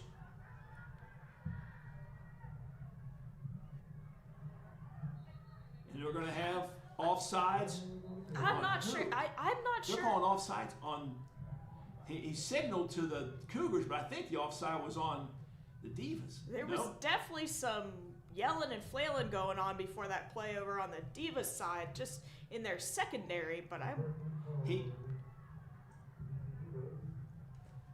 the official up top, he signaled against the Cougars, but it's actually against the Diva. This is the same official, by the way, that waved off the 2-point conversion, then to only say that was a touchdown or a successful 2-point conversion later. But he was pointing at the Cougars, and I was like, no, that was a Washington player sitting in neutral zone, not a Cougar.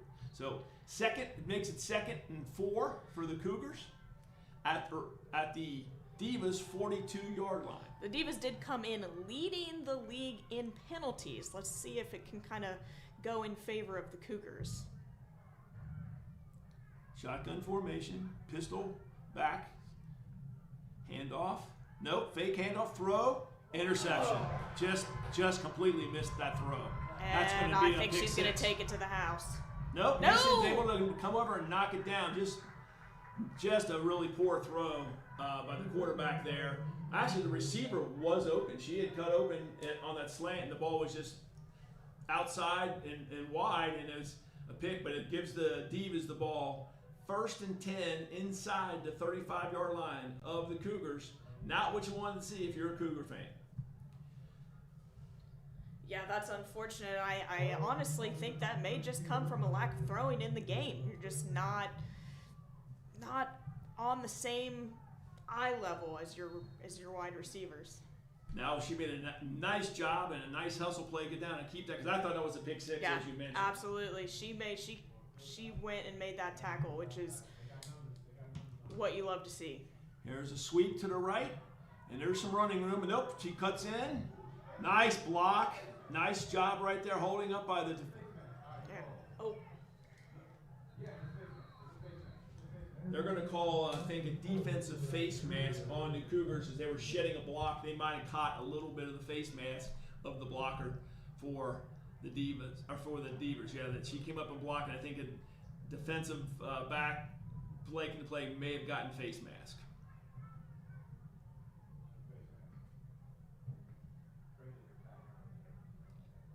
They're going to call it personal foul, face mask against the Cougars. Yeah, that's not good.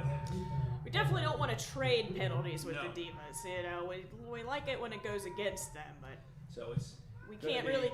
They already do a great job getting down the field. We don't want to help them out too much in that territory. It's going to make it 1st and 10 at the, I'll call it the 15-yard line, the 14-yard line of the Cougars. So inside that red zone, and we know what they like to do out here, although they got their big back up there again, so they might pound this one potentially. Under center again for the second time in the game.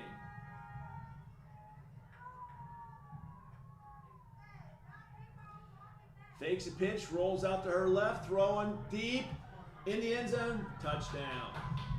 We got some laundry on the field though. Wonder what that is about. That's in holding zone right there. That's usually a hold when you see it thrown there.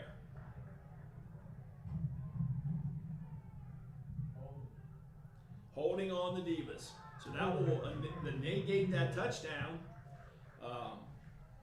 But again, the passing accuracy of Congiati is very impressive, and she's been all night. Now the hold will take them back and going to take them out of the red zone, by the way, back to about the 24-yard line, I believe, and it'll be first and 20 is what it should be. Although it's not exactly, first and 20 for them at their Cougar 24-yard line.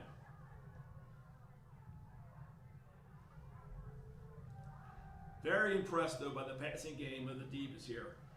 They really have been, other than those opening drops like you said, and a couple, they've been really spot on since. Shotgun formation, 2 receivers top, 2 receivers bottom. Looking, throwing to the outside. We're going to have another holding call.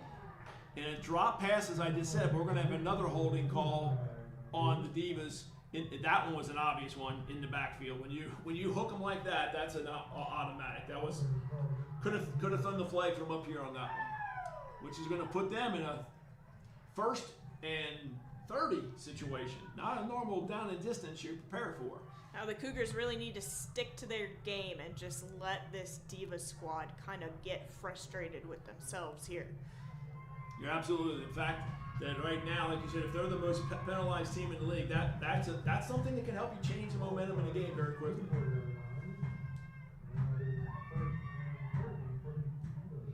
Cougars looking like they're back in their standard cover 3 situation where you have basically each part of the field's a third covered deep by the cornerback, safety, and other corner. 2 up top, 2 in the bottom. Shotgun, handoff, running to the left side. Not much room to go there. She start to break out of a tackle, but it's followed by another Cougar defender really laying the wood. And that's what you expected from the Cougar defense. And it's going to make it 2nd and 30 for the Divas. And that was Baja Carter. She was able to get back there and start that tackle. Another one of those young defensive linemen. She's got a couple of sacks on the year. Formation this time, it's trips to the right with 1 lone receiver to the left. Snap back. Looking for the deep route there. They stop and go. Nice knock away by the, I don't know what they're going to call that. That shouldn't have been, why are they calling that from on this side of the field is unbelievable if that's what they're calling. The official on this sideline threw their flag across the field. That's got Coach Travis Conner pretty upset, but that's only going to be a 15-yard penalty. Yeah, I just feel like that was very well played. That was Cinco Pearson over there on the coverage, and Did they change the rules that it's a spot foul in college? No, it should be a 15-yard penalty. They're moving the ball down to where the play was at. This should be a 15-yard penalty. Say this is not the NFL unless something's changed, but either way, it's going to give them, and that it's not an automatic first down either. Or they are saying it's a first. They are giving it a first down. Well, then it's going to be 1st and 10 if that's the case, but they're not. They're lining it up as it's 2nd down and 15. No, they're going to move it to be 1st and 10. They're handoff. Makes a person miss. They're going to get the ball right about the 15, 14, or 16-yard line before they're taken down by the Cougars. So it'll be 2nd and 5. Swallowed up by Bear Rivers there.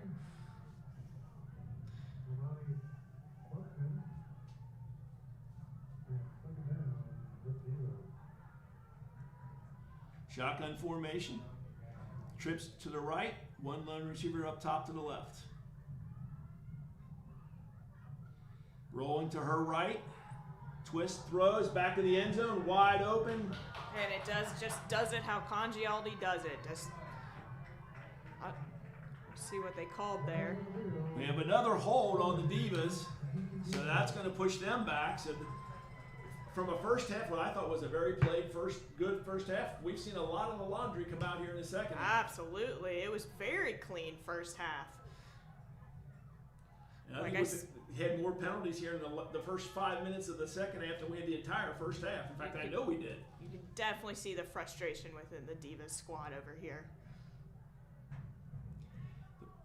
They're going to need to figure out something on the Cougar side of the ball. There's just too many free running receivers in the back half of that secondary. It looks like they did come out in a different defensive formation, but they're still having trouble hanging with those receivers. They are. Trips to the right. Lone receiver up top to the left. Snap. Looking back, staying in the pocket, dancing, throwing. Almost intercepted. Right there, but Bear was not able to bring it in. She read it perfectly, stepped in front of the receiver, could not bring it in. Really well handled. We got a Cougar down on the field.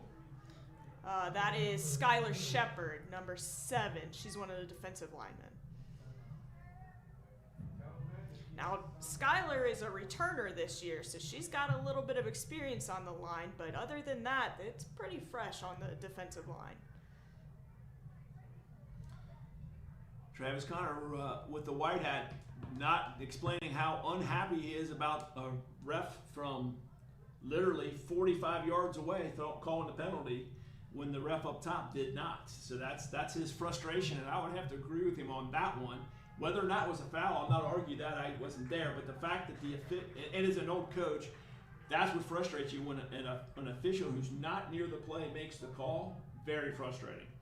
Because they shouldn't even be looking there. They're supposed to be looking at their receivers down here. But here we go. It'll be 2nd and 15. Is that correct? That looks about right.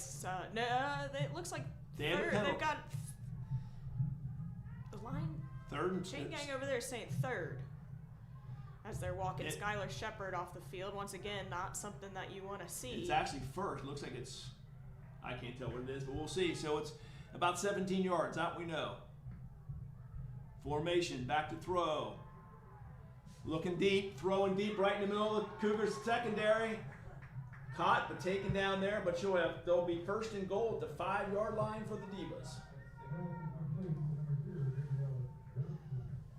That should have been 2nd down, but now it's 1st and goal and they're going to mark it literally at the 6-yard line. So Congialdi's got quite a group of wide receivers that she throws it to, and she's just making the rounds. Rolling to her left, stepping, throwing, wide open, right there on what they call the old flag route, and easy pitch and catch, and the Divas put another 6 points on the board. It's Navia Howell for yet another touchdown. So that'll make the score 50-22 with 9:59 left to go in the 3rd quarter. That's a very tough play to defend. The receiver and quarterback, it's almost a spot situation for them. As soon as they get there, they're throwing it. Lining up for the PAT are the Divas.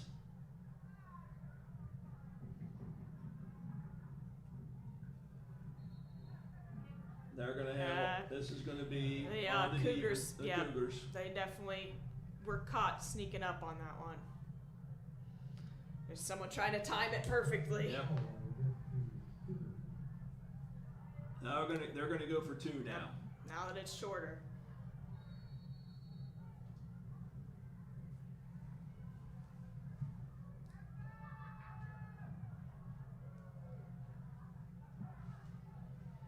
You know, I think, as you mentioned, the Cougars had high hopes coming into the season. I think you're seeing here that jump from Division II to Pro Division is bigger than people thought. It is, and they played the Passion last season. I thought they stood their ground pretty well against the Passion. It's just, consistently playing the teams of this caliber. They're going to have to call a timeout here. And again, so with 9:59 going for a PAT, this has been a long PAT situation here with the one offside, now a timeout. Yeah, and you're right. We saw him play in St. Louis, and in St. Louis, the defending two-time championship, that game was in question until probably the last 5 minutes of the game. That one could have gone either way. And then obviously last week against the Passion didn't go so well.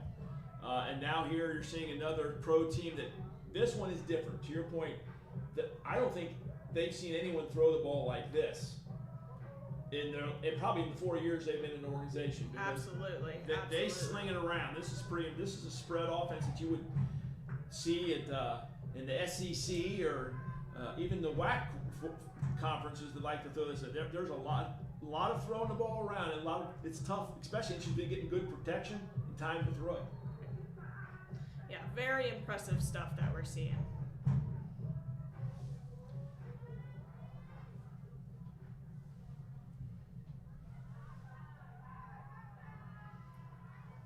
We've got those power backs. The power backs in there, and they're under center again. Nope, she's directing. We got an I formation with the big backfield.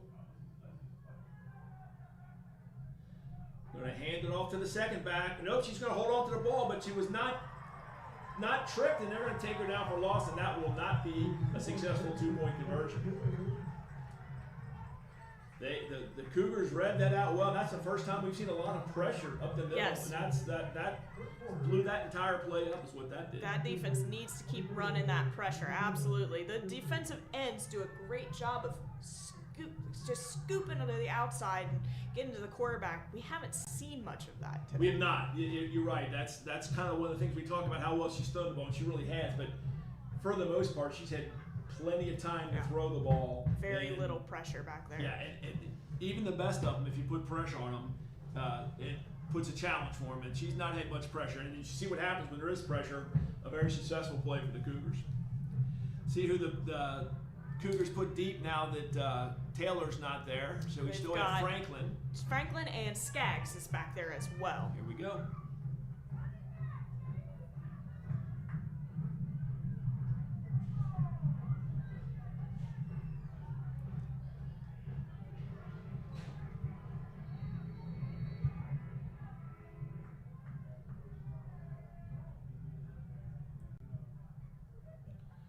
Here's the kick. It's a deep one, really deep one. This one's going to go down. This might make it to the end zone.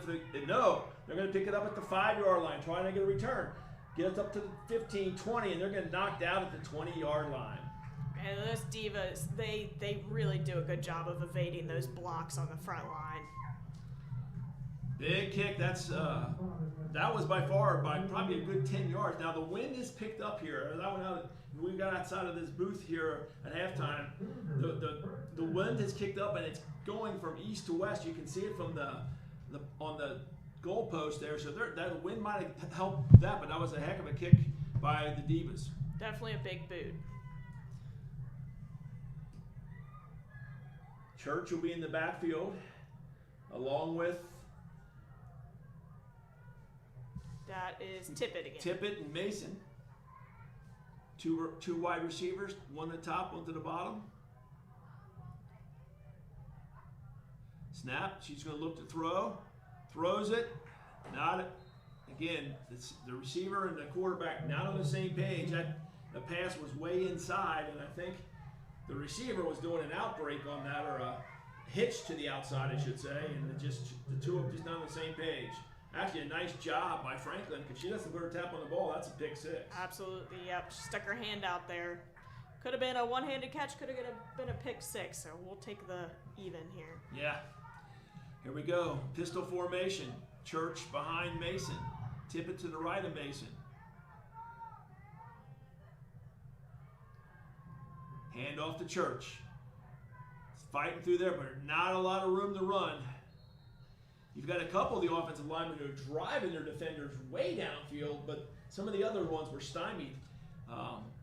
If you can get a couple more of those folks like that pushing the defenders 5 yards downfield, you get some success. But now it's going to be 3rd and 8 for the Cougars at their own 23-yard line.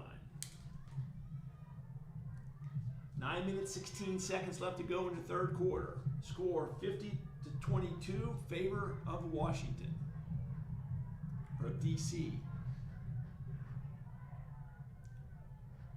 Pistol formation. Rolling to her right is Mason. Throws, overthrows her receiver, almost intercepted. Again, just not in sync. That ball was a little bit high and to the outside, and really not one you could really even. And again, I think she might have got her hand on slightly, but just not one that's going to be easy catch and pitch. And they're going to believe it. They're going to. I thought they'd bring the punt team on, maybe not. Yeah, that was to Sarah Rupp. She's definitely one of the taller receivers, but even she couldn't get that high. They've got issues. They might have to use a timeout on this one, because I think they're gonna. What are they? Is there a penalty? Did I miss the penalty? They're moving the Divas back, so this is going to be a penalty on the Divas. I missed the call. Did you see it? I didn't see it either. That had to be roughing the quarterback, or because that's a 15-yard. I missed that one.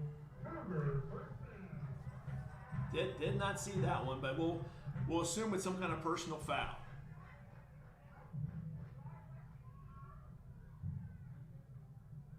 Shotgun up to Mason. Back off to Church. Broke one tackle, still fighting, still running. Up past the 40 to the 42.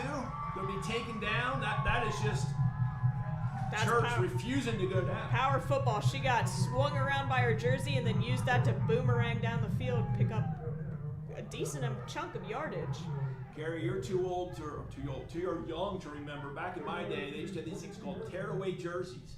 And when that would happen, the jersey would break off in their hands. And there was several players, and at the time it was the Big 12 out there, or the Big 8 out there. Actually, then it was Oklahoma, Nebraska, but now they're outlawed. You can't have those anymore. So. Yeah, you can grab anything on the field, man. Shotgun formation. Hand off to Tippett. Off the right tackle. She's going to pick up close to first down yardage. Let's see. They're going to wave them on. It's going to be a first down for the Cougars. Nice run by Tippett. Oh, and here we go fighting. I don't know who's going to be called. Sometimes it's a second, but they're going to call a personal foul. Maybe it may be offsetting. But there was two players, one from each team, that were locked together, and the ref throws that yellow flag.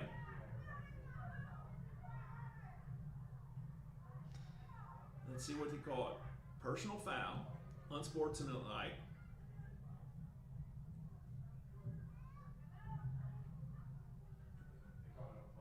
And it's going to call on both. So it'll be offsetting. Again, now the difference is if either player gets another, they're ejected automatically from the game. Right, and Coach Connor is really smart about that. When he sees, the Cougars hold themselves to high standards. When he sees somebody kind of getting chippy out there, he'll just pull them to let them calm down on the sideline. Yeah, because it's a physical, emotional game. It's easy to have something like that happen, especially when you're down in a game like this. So here we go.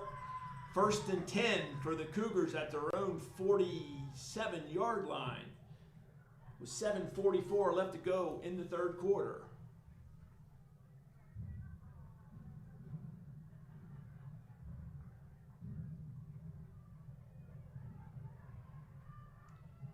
Seemed to be a little, I don't know if they were talking to the coaching staff from the Divas, but here we go. Wide receiver to the top, coming in motion across the formation. Hand off to Church. Makes one person miss, makes a second miss. She's going to pick up nice yardage, making it 2nd and 3 for the Cougars at the Divas 46-yard line.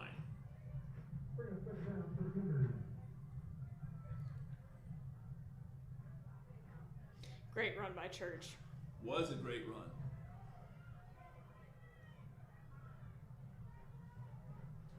Second and 3.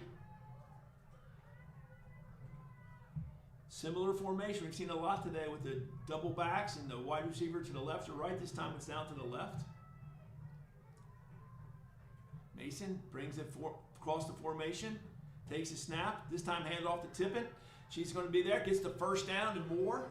Going to take the ball down to the 41 or 42 yard line. They're going to call it the 42 yard line of the Divas, and moves the change for the Cougars. It'll be 1st and 10.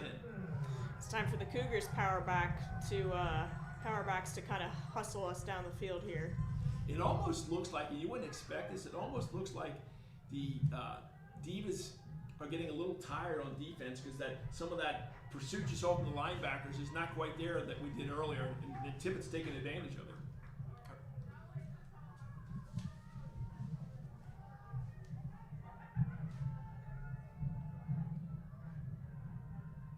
Hand off to Tippett. No, back to Church. She's sort of bounce it to the outside. Tries to break the tackle. Tries to split the defenders, and is able to get positive yardage. But it's going to be 2nd and 6 for the Cougars at the 38-yard line of the Divas. It's only 2nd down. Yeah. But you're right.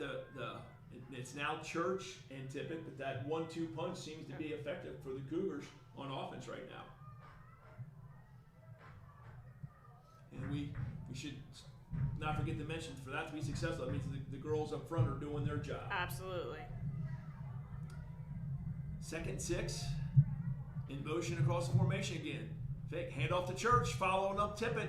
Tries to break it to the outside, gets past 1, gets past the 2nd. She's going to pick up near 1st down yardage. It's going to be real close. It's going to be, they're going to give it to her, so it's 1st down. And is that Church still down? No, that's a Divas player still down. Yeah. They're up. 5:01 left to go in the 3rd quarter. Again, scored 50-22 DC, but the Cougars had a nice drive. Actually, the Cougars' offense, with the exception of a play or two here and there, after that 1st quarter, has played very well. Yes. Yeah, they really need to keep it driving, though. They're kind of on borrowed time here. You said it perfectly. If this score were tied, you'd be right where you want to be, but when you're down 4 scores, you don't necessarily have the luxury to take as much time as they're doing right now. But understanding they're trying to get something together. So this time we're going to be in a shotgun formation with 2 up, 2 in the bottom, and Tippett to the right of the quarterback. 1st and 10. Hand off to Tippett. She's going to go for a yard or 2, but then she runs into several of the Divas on defense, and they're able to prevent her from getting much further. So they're going to mark her down after just a 1-yard gain and make it 2nd and 9 with the ball at the Divas 32-yard line, or 31-yard line.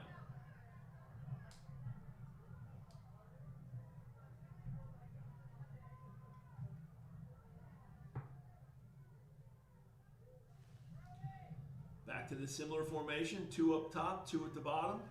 Tippett to the right of the quarterback.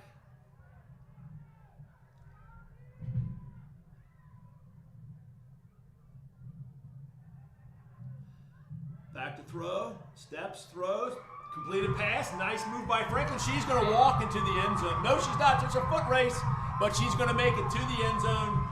And now they're having a personal foul. That's going to cost the Divas. They'll probably enforce that on the kickoff, I would think, because she was through the end zone, 4 yards out of bounds when she was taken to the ground. That's what I was hoping to see, though. I saw them come out and spread. They ran the ball. I was hoping that we would eventually see it soar out of Mason's hand, and it absolutely did. And what a great catch, and then sprint to the end zone by Reichler. That was the first really nice pitch and catch we've seen from the Cougars tonight, quite honestly.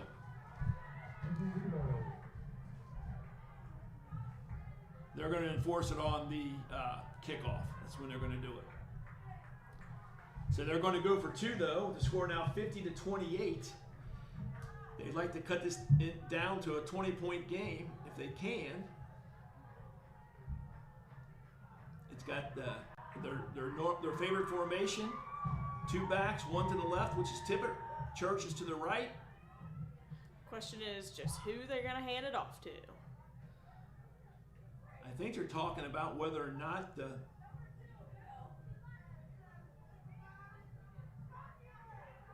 a question.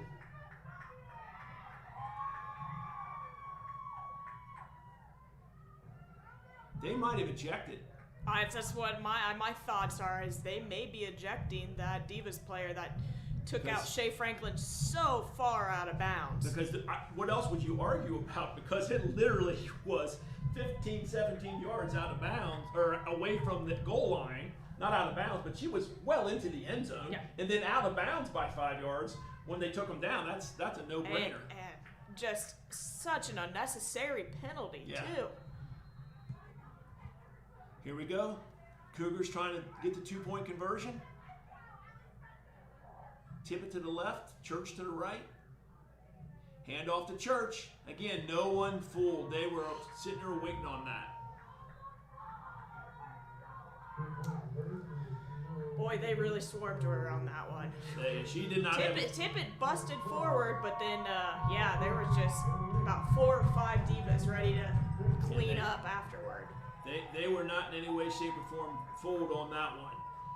So now the score is 50-28 with 3 minutes and 33 seconds left to go in the third quarter. And now the Cougars kicking off to the Diva.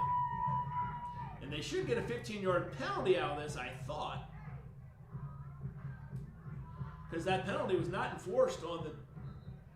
I don't think was enforced on the 2-point conversion, was it? They didn't put it down. It did not look like it.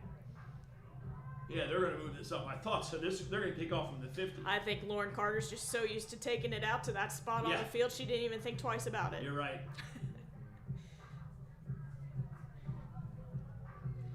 Now, again, they've scored twice on kick returns. And it's still really the difference in this game, quite honestly, even though they're up 3 scores. But if they would have held those to not touchdowns, this would be a different. Let's see if Lauren and her leg, which is pretty good, if she can squib kick it, or if she's going to try to kick it to the end zone, which would force a touchback. Interesting to see how they handle this one. It's going to be an onside look, and the ball's bouncing. There's a chance, but they got on it. But the Cougars did a nice job coming down there, but weren't unable to get the ball. But that's what you want from an onside kick right there. Yeah, that was a very onside kicks were kind of the bread and butter of the Cougars last season. So definitely nice seeing that again. It'll prevent a long run. Yeah, it does. And that's why I said I thought they might do that a little earlier. That time, they were, I think, because of the field position, were literally trying it as an onside, not just a defensive play, but trying to get that ball and get back into this game. Yes, their personnel is very strong on that kickoff team. So you saw as the Divas player just got absolutely knocked out of the water. Absolutely. Here we go. Divas in their 2-by-2 formation. Quarterback takes a snap, hands off to the running back who's going up. She's going to pick up 2 or 3 yards. Maybe if she's still on her feet, fighting forward, she'll pick up another yard or 2. Good second effort by her, and that's going to make it 2nd and 6 for DC at the Cougars at the Divas 36-yard line.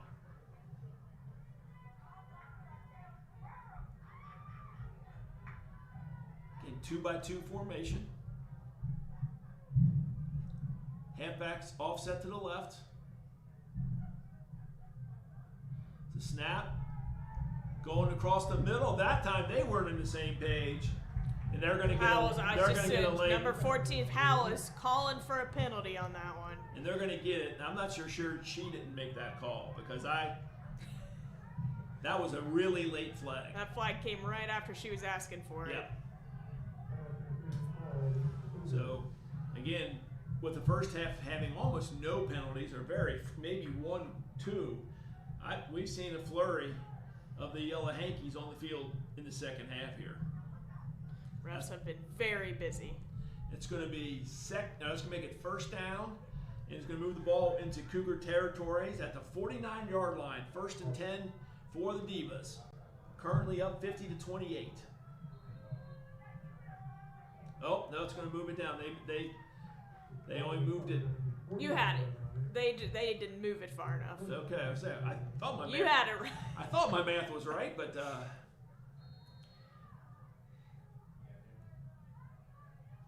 three up top, 1 to the bottom. Looks as they try to isolate Howell down here in the bottom. That's their go-to receiver. Back to throw out in the flats. Catch. Run the run. She's still going. Tackled down. No, not tackled down, but finally brought down about the 36-yard line of the Cougars. You know, she's just kind of picking them apart. I just feel like they've seen enough go to the flats that you got to be ready for that to get out there.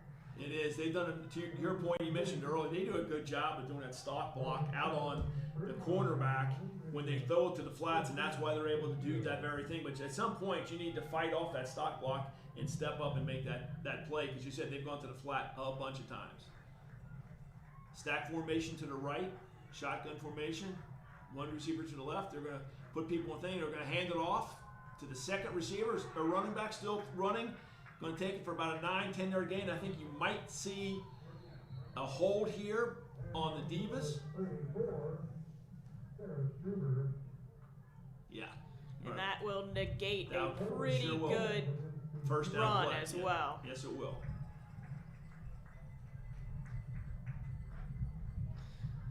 Cougars really have to capitalize on all these penalties. They do. They need one of these times. They need to make it against us. So this is going to push it back and make it a 2nd and 20 with the ball at the Cougars' 44-yard line. 1 minute, 53 seconds left to go in the third quarter. Oh, they're going to move it all the way back to the 45-yard line. So that'll be 1st and 20 at that point. Cougars in their 3 down front, 5 linebacker formation, or 4 linebacker formation with 2 safeties in this situation. Trips to the left again. Isolating Howell down here in the bottom, 1-on-1. Out in the flats again, we see it again. Nice yard pickup on first down of about 7 yards, but it'll be 2nd and 12 at the Cougars' 38-yard line. Clock is really ticking on the Cougars. They need to make a play and get off the field. For them to come back in this, I think there's got to be a defensive score. They've got to be able to do either defense or a special team score to have a chance to get back in here. This time it's trips to the right. One receiver to the top, who's her favorite receiver. Bad snap out in the flats, wide to run, gets to the outside, makes a stiff arm, but they're all going to keep her for a gain of nothing. Gain of nothing, there's more. There's another foul on the play. Holding again on the deep. That I'm wondering if something was said by the Cougars coaching staff to the officials about some holding that was going that maybe was not being noticed or not being, and because now here in the second half we've seen a flurry of those. He wants to know what the down and distance, so they're going to decline it because it's going to be 3rd and 12 versus 2nd and 23. So this is, I think this has a lot to do with the time on the clock, or the lack of time on the clock. So yeah, because it's 3rd and 14. This is 3rd where and 15. we look for someone like Gold Akabuka to get an interception here. Bunch form. I look for them to isolate up top 1-on-1 on Howell at some point. They haven't done it yet. Formation. Coming back this way. Fake the throw. Going out in the flats again. We've said that many times, and they're going to get nice tackle in open field, but it's going to leave 4th and 5 at the Cougar 30-yard line. They've really worn out that flats. They run off the defensive backs and throw it out of the back, and they have some very elusive receivers and running backs who make that. That might be the end of the third quarter, because I think they're going to let the play clock run on down and get into the fourth quarter. With 9 seconds left to go in the third quarter, probably going to switch sides of the field, and it's going to be 4th and 5. Divas at the 30-yard line of the Cougars.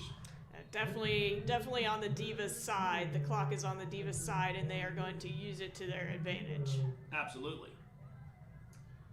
So again, we're going to have the fourth quarter with 15 minutes left to go in this game, with 50-28 being the score of the DC Divas over the Cincinnati Cougars. With the Divas again inside the territory of the Cougars, trying to punch another one in. And the Cougars desperately trying to stop this and then maybe get a quick score and get themselves back in this ball game.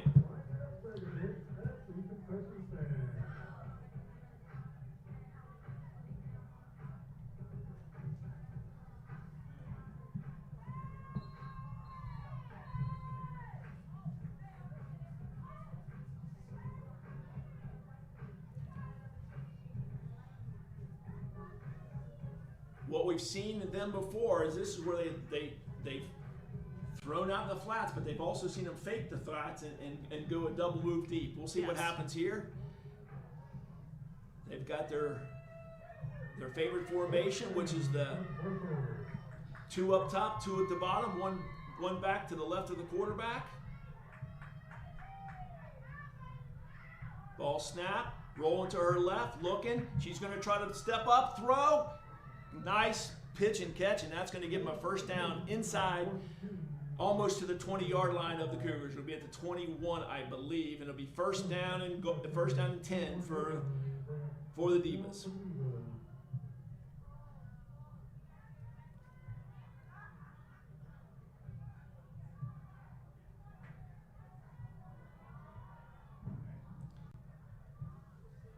Cougars running a couple defensive linemen out there. Probably some folks getting a little tired. Been a long game, and the defense has been out there a lot. Long game, a long defensive stand.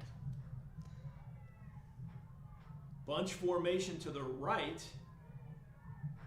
Hand off. They're going to follow that linebackers. There's some running room right there. She's going to get to the outside, inside the 10-yard line, inside the 5-yard line, down at about the 3-yard line.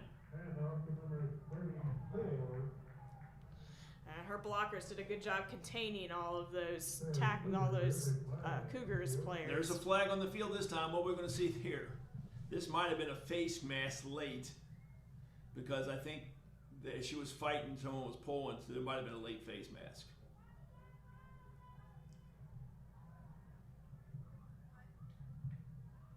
The Divas don't look happy though, so I'm not sure what they're going to call this. The official talking about it now.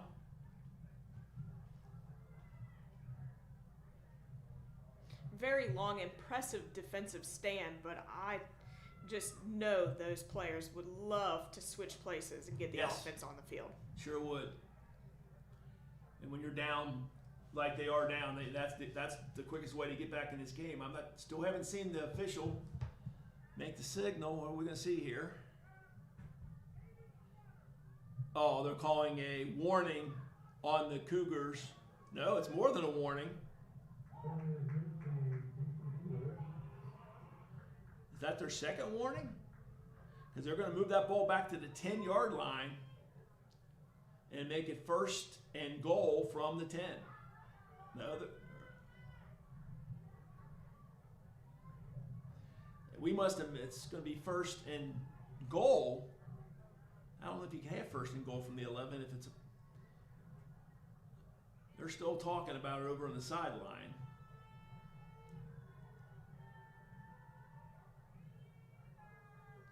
There must have been a warning previous to this, because they usually do not call that the first time for a penalty. They usually give you a warning, but there might have been that already called. But they're going to put it at first and goal, it looks like.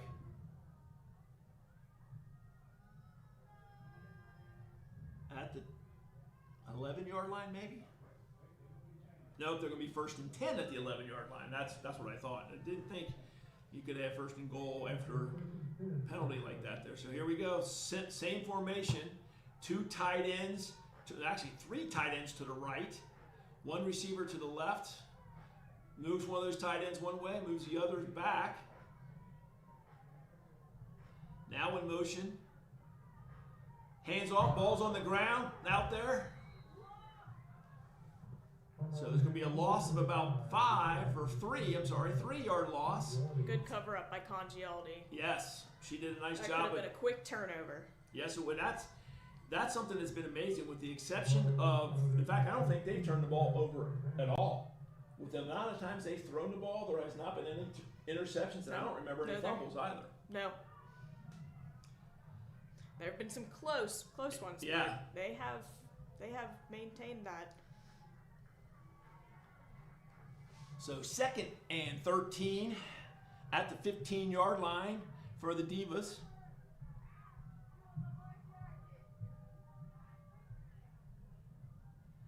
Snap, dropping back, looking, rolling to her right. She looks like she wants to keep and run it. She gets down and nice open field tackle right at the 12-yard line. So it's going to make it 3rd and 11, we'll say.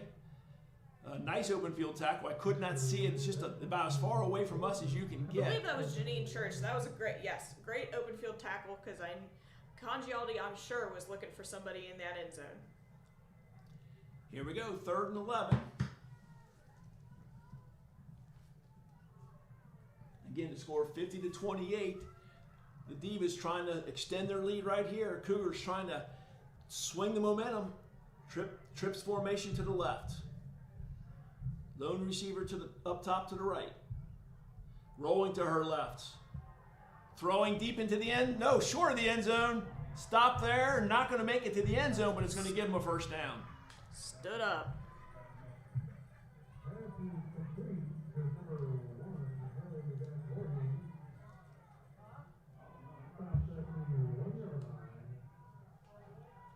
So it's going to be 1st and goal with the 1 for the Divas as they try to extend their lead right here. And boy, if you're the Cougars, you've got to rip the ball out and get the ball on the ground if at all possible. Got to make a nice goal line stand here. Yeah.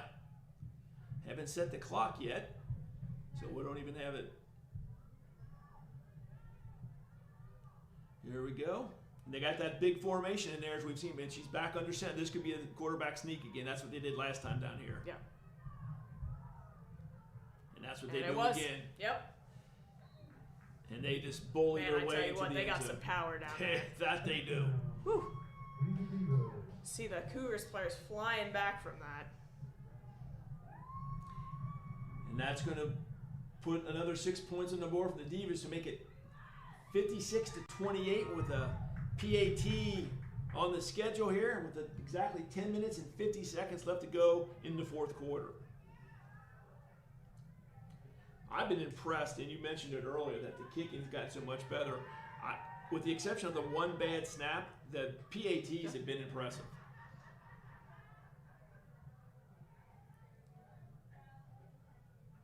Snap is back, place down, kick is up. Kick hits the upright and is no good. I jinxed her big time. I should have say somebody's going to jinx the kicker at some point. I just jinxed it. My apologies, lady. I didn't mean to do that. I was meant it as a compliment, not to jinx you.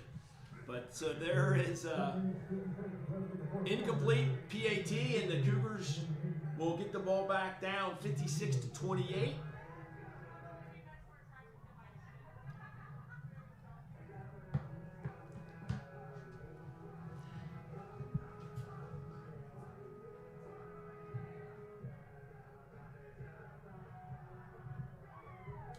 Curious to see what the Cougars do offensively, if they go back to their starters or if they try to get some, because I think at this point it's safe to say it would be more than just a miraculous comeback. It would be one for the ages.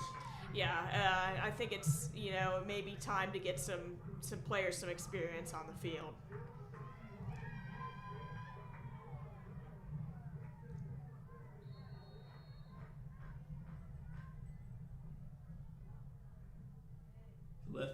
Left-footed kicker kicks it deep and to the left.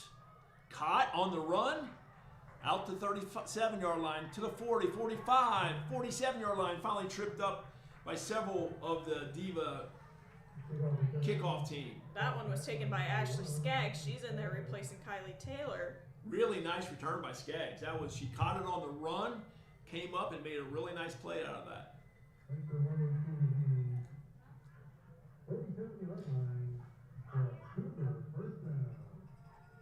Starting pretty close to center for the offense. See what they can come up with.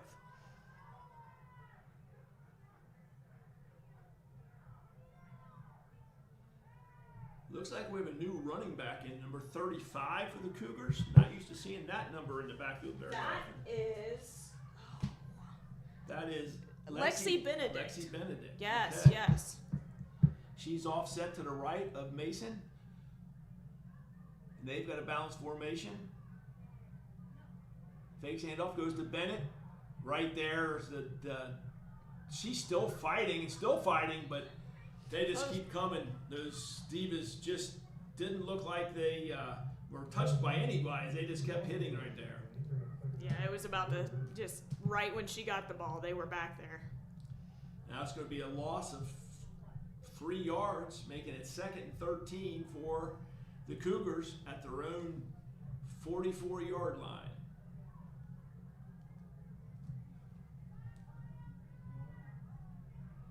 Similar formation. 2 receivers up top, 2 receivers down here to the right.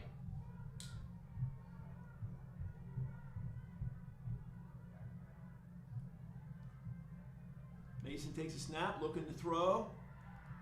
Throwing outside, caught, but then they're going to call it a catch, and they're going to call it an incomplete pass.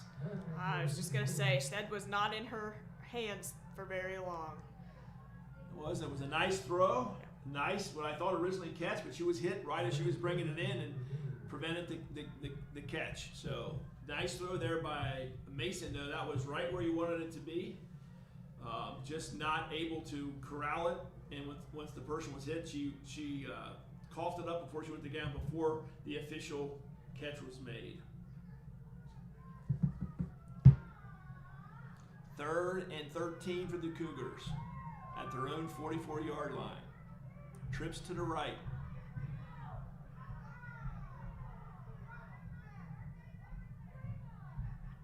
Repositioning her running back.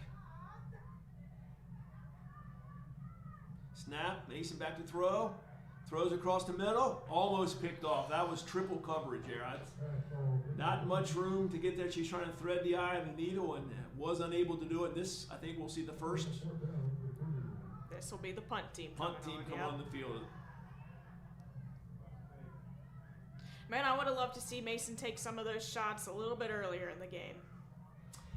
And Yeah, that one was close to, getting picked off, but you just wonder if, because they hadn't been on the same page, that there was a little less confidence on the coaching sideline, because they just, other than the touchdown, which was a beautiful one, they just didn't seem to be on the same page. They're going to call timeout to avoid the penalty of not, because they were going to be delayed games. They call it timeout because they only had 10 players on the field. 9 minutes and 40 seconds left to go in the 4th quarter. Still 56-28. Divas ahead of the Cougars.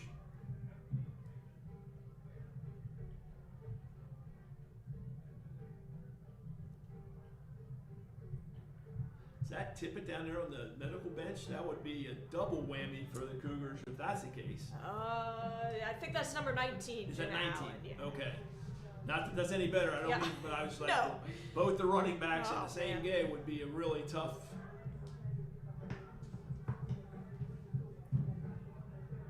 Back in punt formation is Lauren Carter.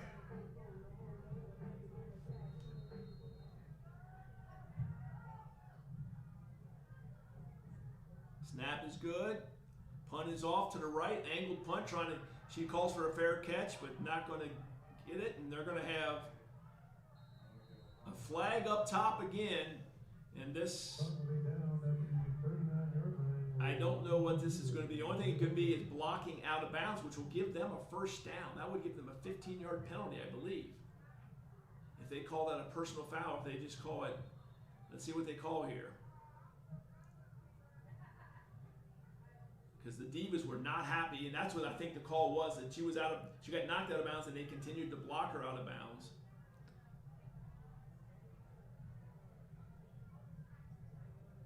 Let's see how they call it. It also depends if it's pre or post possession. They're going to bring in the official crew to talk this over again.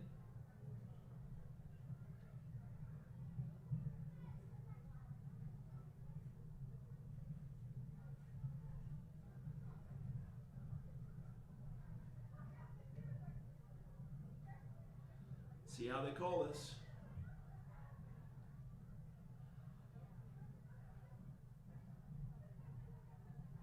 I think it's going to be post-possession, so it's probably going to be the Divas ball.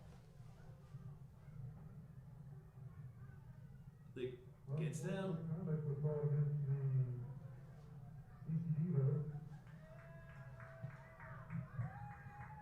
They're going to call it from there, so it's going to be 15 yards from that penalty, but so it's still going to be Diva ball, but they're going to be pushed back all the way inside their own 25-yard line. So it will be 1st and 10 at the 24-yard line of the Divas. Do we have a new quarterback in I yet? just was looking, but No. Congialdi's still out there. Yeah. I am shocked you would keep her in the game at this point. She's under center. They got the big backfield we talked about before.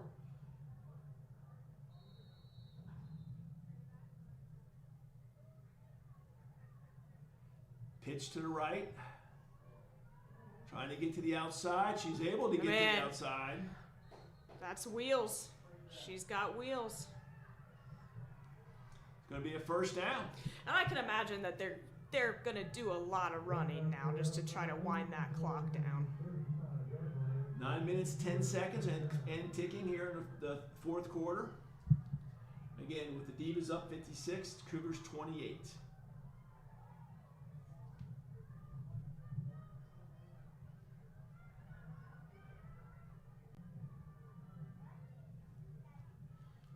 Ball at the 35-yard line of the Divas. 1st and 10. Again, under center with those big bruising running backs behind her. She's going to hand off to the fullback up front, and look at her run. Holy cow. Looks like a bowling ball. That was a big hit. It was Good a big collision. Who said that? Was that Bear? Or It may have been Church.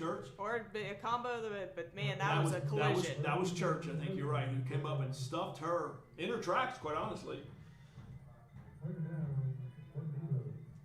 8 minutes, 14 seconds and counting. 2nd and 6 at the Divas 39-yard line. Trips to the left. This is an empty backfield, so you would think this is a normal pay, although it might be a quarterback run. She's rolling to her left, throwing across the field. There's a wide open receiver, and she's dragged down from behind by Lauren. I think that's Lauren Carter. No, you know what? That may be Sarah Coyne. And she had gotten behind the receiver, and I thought that was going to be a touchdown, but to her credit, she came back and caught her. But they've too many times tonight for the Cougars, and they have seen receivers running in the deep part of the secondary. The Divas receivers really know how to play that. They're doing an excellent job of getting behind the defenders.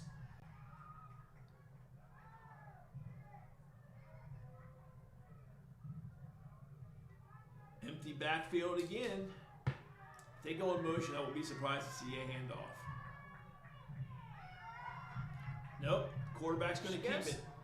She's running up the field. She's got her blockers. Makes one person miss. Makes a second person miss. Gets hit, though, at about the 12-yard line by the Cougars. She can really do it all. She's got some good vision when she gets going. I'm just surprised with the score what it is, the clock what it is, that she's still running the ball. Because that could have been a nasty. She could have gotten a nasty hit there. One bad tackle and your entire offense goes up in smoke. She's a phenomenal player. Throwing the ball, I've not seen anyone like her in this league or around this league. So here we go. It's going to be, another pass out in the flats. Something we've seen many times. Down inside the 5, still fighting. Going to be right at the 5-yard line where they're going to spot it, and it's going to be 1st and goal for the Divas with a 56-28 score currently. And they have not, by any stretch of the imagination, stepped off the gas. They've got their main quarterback, their receivers in place. They are going full bore. Hand off. Nope. Fake it. Throws it out in the flats again. Into the end zone. Nope. Short of the end zone. At the 1-yard line.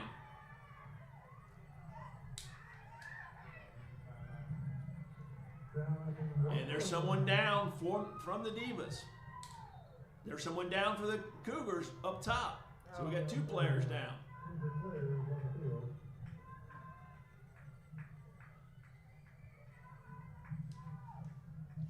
Yeah, it makes me think, in the power rankings, DC was 5, Cincinnati was 7 coming into this week. DC may just have a point to prove, trying to get that score higher, maybe get them a couple more points. Yeah, again, they'll be 3-1 when this game ends. But But again, they've already got a loss to the Passion. So I'm guessing it comes playoff time, that will take precedence so that they will be traveling versus playing a home game, which is huge, as you know, is huge in the playoffs. Having to travel, not sleeping in your own bed, all those type of things can really change things when it gets to playoff time. I don't think I've had one good night's sleep that was not in my bed. I think you're in the majority in that regards. Luckily for the Divas, the player running off seems to be in good shape. Going back to grab her helmet. And it looks like the Cougars player, she's still down. She may need help off the field.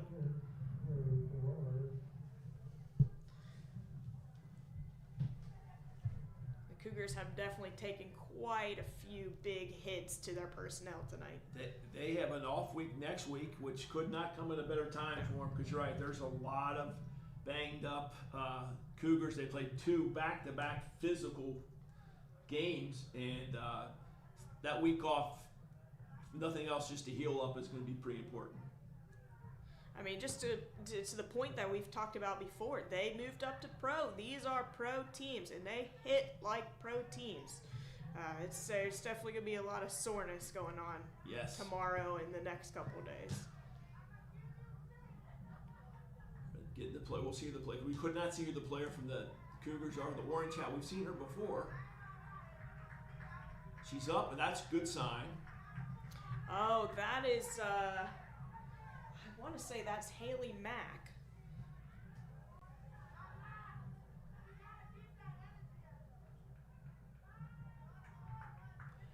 Walking off in her own own power, which is a good sign. All right, yeah, we're getting confirmation that is 52, Haley Mack. Yeah, you called it with that orange hat. I remember seeing her earlier. So again, after the injuries, with 5:21 left to go into fourth, it'll be 2nd and goal at the half-yard line for the Divas. Let's see if we see that power back pushing Congialdi right through the line again. I've got to believe that's exactly what we're going to see. That's the personnel they have in there for sure. Whether or not we see that exact play, it's definitely the personnel.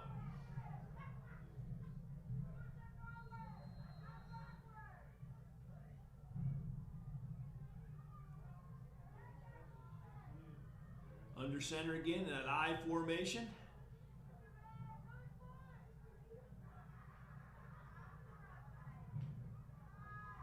Hand off to the lead back. She's going to skid into the end zone and score and put the 62nd point on the board for the Divas. So with 5:01 left to go in the fourth quarter, it's DC Divas 62, Cincinnati Cougars 28. PAT attempt about to come.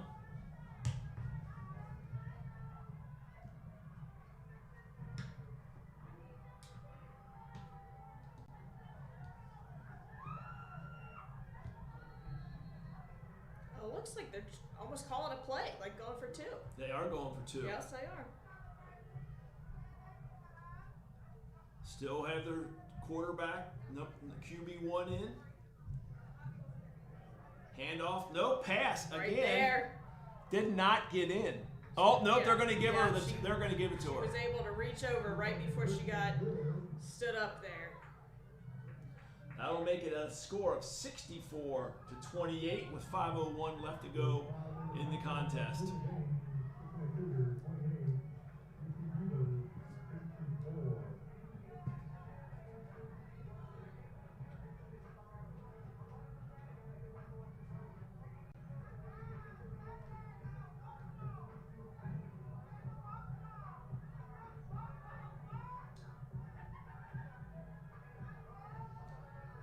So, as we mentioned, do we know who the Divas play next week?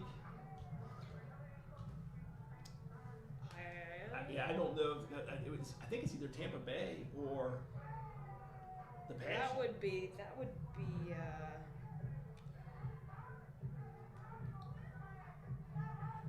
Getting ready for the kick.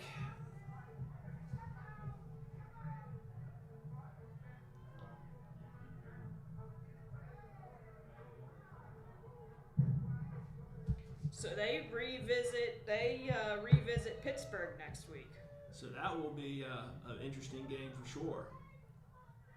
They've got an interesting schedule as well. They play Pittsburgh twice and Tampa Bay twice. Kick deep, taking it to 25-yard line, up to the 35. Trying to break it to the outside. That's Shea, and she makes a miss. There's some open room out here. She's at the 40.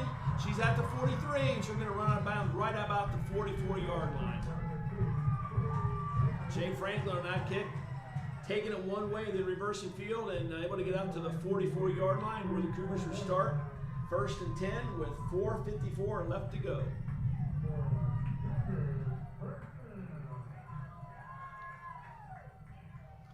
Now, got almost a full change of the offensive line here. And the backfield. That'll be Goddard Rice coming in at quarterback.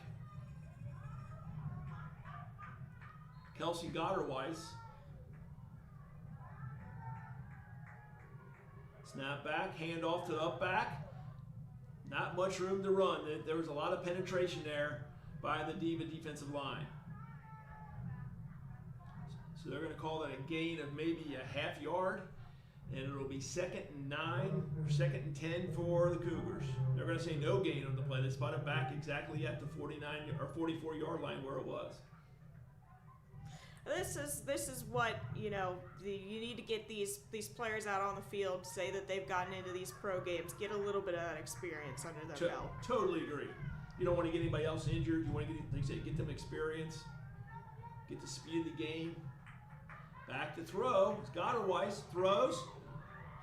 And talking about the speed of the game, these Divas, they are just full throttle. Yes, they're playing the exact same game they've been playing, so they're not easing up at all. Not a bit. So it'll be 3rd and 10 for the Cougars at the 44-yard line with 4 minutes and 8 seconds left to go.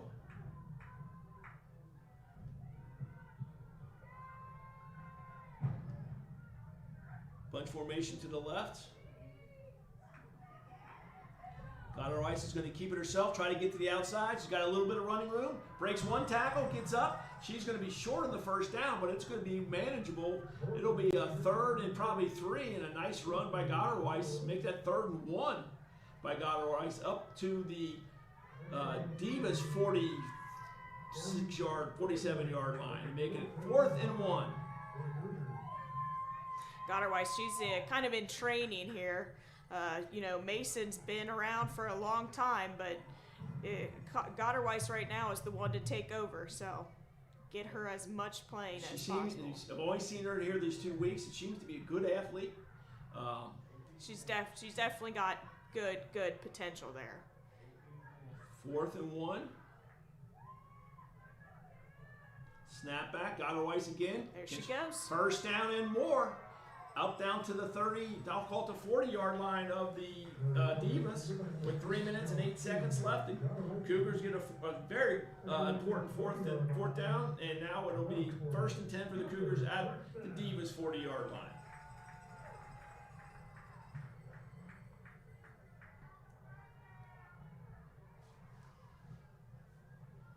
There is a lot of substitutions. Yes, on Divas are starting to pull. Yes, they've been swapping out the defensive linemen almost on a routine basis here. So first and 10, Goddard Rice at QB, takes a snap, hands it off.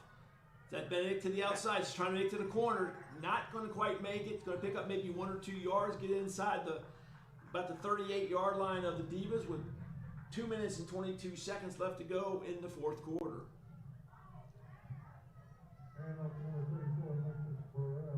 Oh, they said that was Burrell.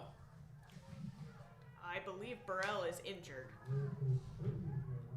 That was 35 then, because that's what it looks like, 35. Yeah, it's 35. That is Lexi Benedict. Bad snap. Goddard Rice to throw, and that's just not. That was not the timing. I think the bad snap caused an issue. That snap was early and just couldn't get there, and that's going to be 1 minute 56 seconds left to go in the ball game.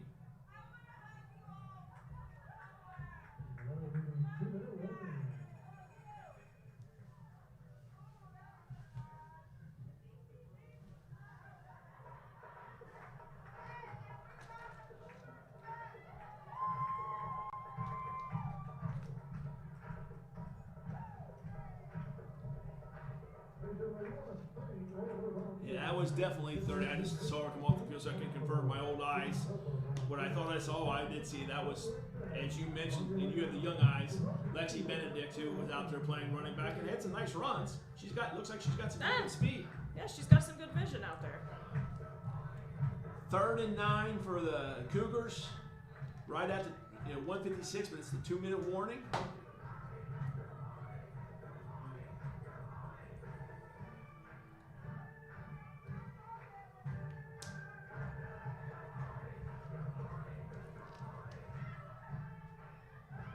Trips right, one receiver up top to the left, got her eyes with, I believe that's Tippett to her right. Rolling, looks like she's looking to throw. Completed. Oh! Pass was dead on. That just wasn't brought in by number 84 for the Cougars. Just could not bring that in. That is Sarah Rupp, who just couldn't bring that in. Not sure they would have got the first down anyway, but it would have been her and one defender in a kind of a foot race. Wouldn't have hurt to get a little bit more yardage. No, absolutely. Could have done like before, got it in the manageable, and then you can do something else. So now you got 3rd and 9. Tip it to the right of Goddard-Weiss with a balanced formation, 2 up top, 2 at the bottom. Snap is back. Goddard-Weiss to throw. Throw. Nothing. Not even. They're going to call pass interference on the Divas on this one. So this will be a saw first that down. one out there. They were calling for it right away. The receiver for the Cougars was hands were up, and then multiple flags came out to confirm what she believed was the case, and it'll be 1st and 10 for the Cougars.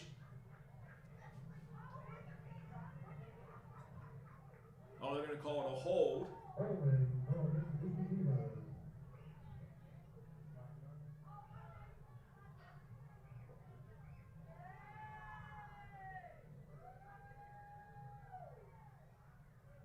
Which will give them a first down either way.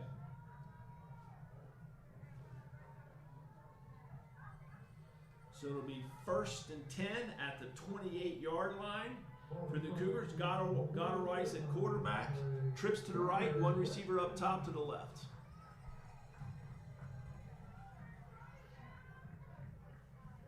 Snap back, Goddard-Weiss to throw. Across the middle, not on the same page. Missed that receiver. They're going to, another flag on the field. I think you're going to have a roughing the passer. Because it was a little bit after the throw that hit came. So that's going to give them another first down. 1:42 left to go in this contest.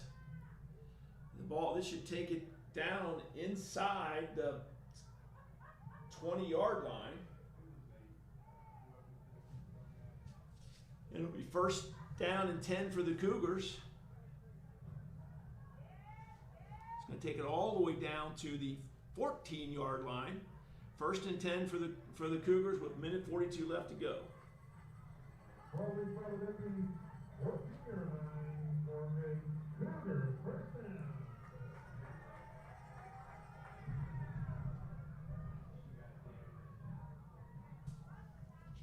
Snap is back. Fumbled. Picked up on the ground. Eaten up. Yeah. They were ready for that.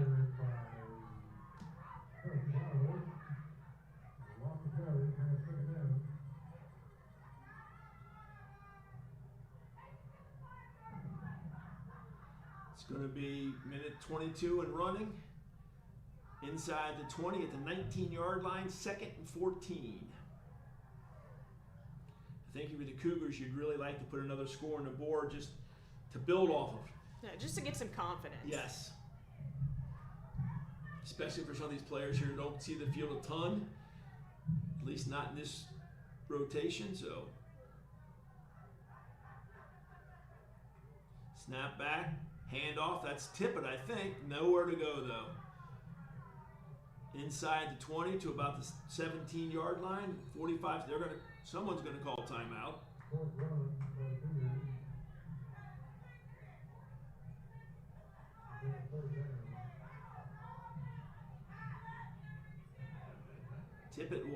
walking a little gingerly. Oh no, it's timeout by the Divas.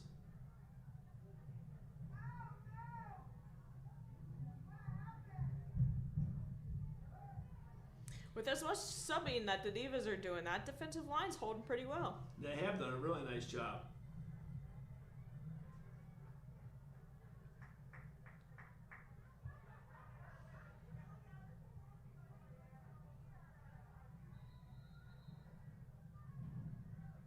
Yeah, I think the Cougars would like to score here. I think they put Church back into the ball game. Yeah. I think again back to that building the confidence, making you feel something and positive. Bunch formation to the right. Empty backfield other than that. Goddard Rice behind those big backs, not going to go very far. Going to go down at the 15-yard line, and I think that they're going to call timeout again if they're the Divas.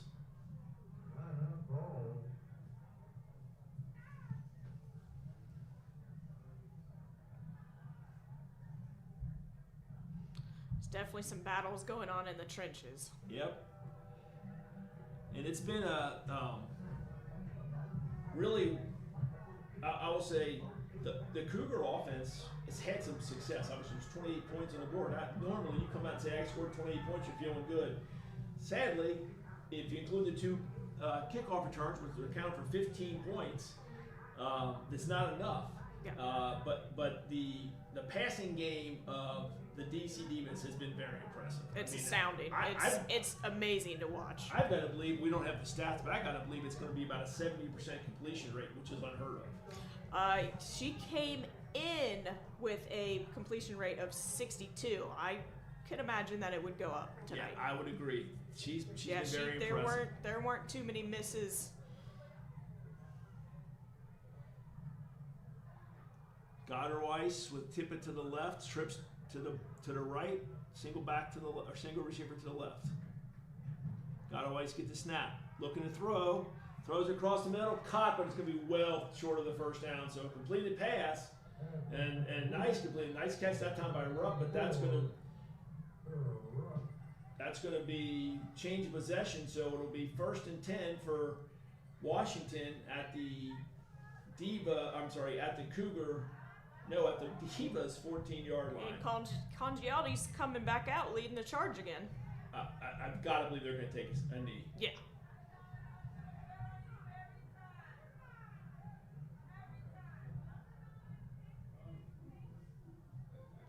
If they do anything but that,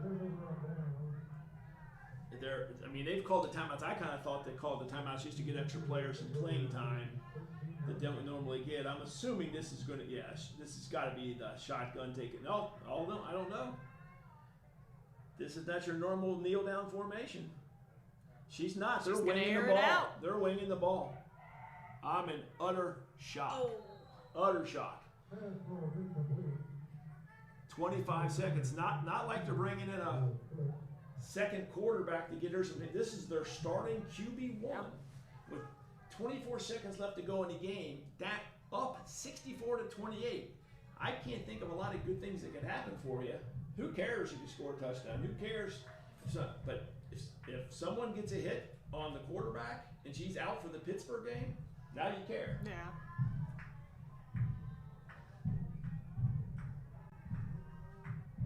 Same formation.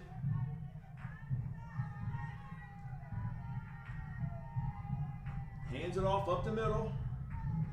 Gets out a little bit of yardage, but not going to be stopped right there at the 15. She's fighting it, but it still finally goes down.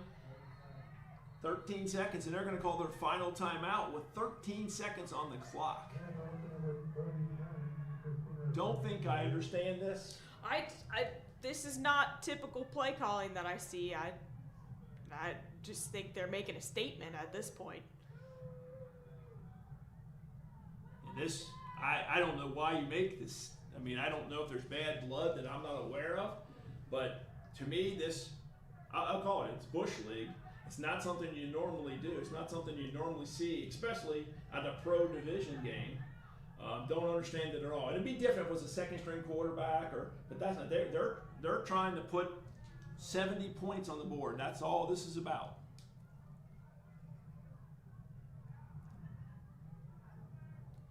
Back to throw. Going deep, and they've got somebody. She's going to get it. Let's see if she scores. She's not going to score. Taken down at the 49-yard line. That's going to end the game right there. Don't understand that now. Don't know the coaches, don't think. That is what I would call bush league in every way, shape, and form. Not a very professional thing to do as a coaching staff. I'll gladly tell him so if he would ever ask. So, having said that, that's going to end it. They're going to put 2 seconds on the clock, and the clock will start on the set of the ball. The Cougars are not even lined up out there. She spike it? Don't understand this in any way, shape, or form. This is really one of the worst displays of sportsmanship or lack of sportsmanship I've ever seen.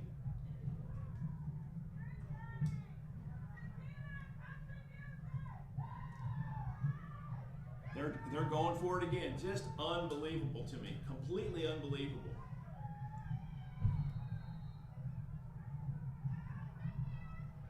Back to throw. Pumps fakes. Going to throw it. Deep. They got a receiver. She catches it.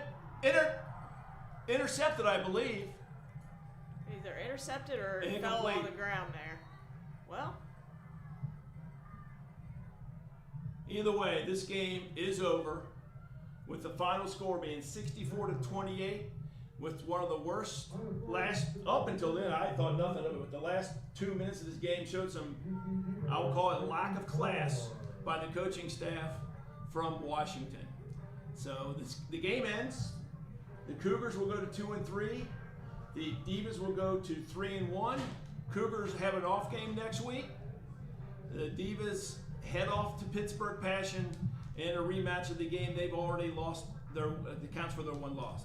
So thank you everyone for listening. We're going to call that a night. And thank you, Carrie, for coming in, and great job for your first.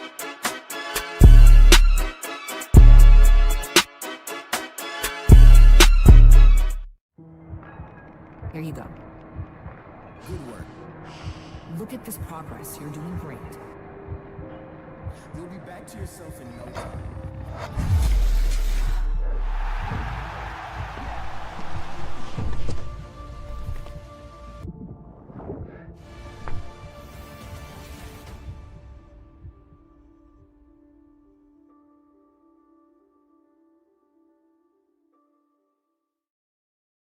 You know the moments, the feeling in your feet, the rhythm of ambition, that extra, that aha, that sight, that's something. The click, the shift, the boom, and you're there. The mess becomes a map, and you call it art, or science, or code, because now you know the way forward. For all the moments that drive you, there's edX. Fuel your ambition with thousands of job-relevant courses and programs at edX.org. This group right here, all around, is football. We're all football players. Y'all are football players, okay?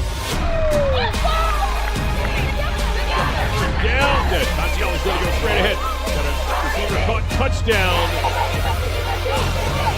They're back by him. What a catch. Houdiniacs. Sideline. She breaks another tackle. There's got one for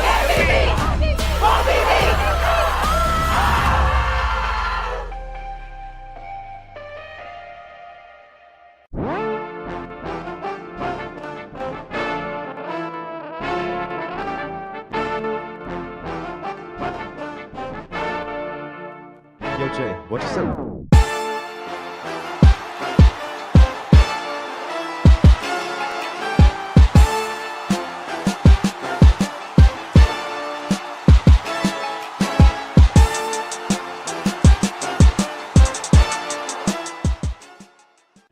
Feeling pain? Know all of your options before surgery. The top physicians at Regenerative Orthopedics and Sports Medicine are leading the way in regenerative medicine. Take a new path to healing with non-surgical treatments and state-of-the-art orthopedic care. Patients are avoiding unnecessary surgeries every day at locations across the DMV. Find out what regenerative therapies can do for you and schedule your virtual or in-person consultation with Regenerative Orthopedics and Sports Medicine. Start your dynamic diagnosis and treatment plan now at rosm.org. You know the moments. The feeling in your feet. The rhythm of ambition. That extra. That aha. That sight. That's something. The click. The shift. The boom. And you're there. The mess becomes a map. And you call it art. Or science. Or code. Because now, you know the way forward.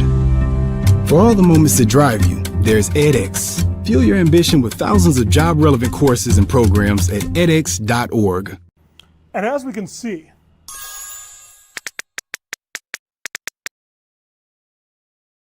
the future of technology is with us.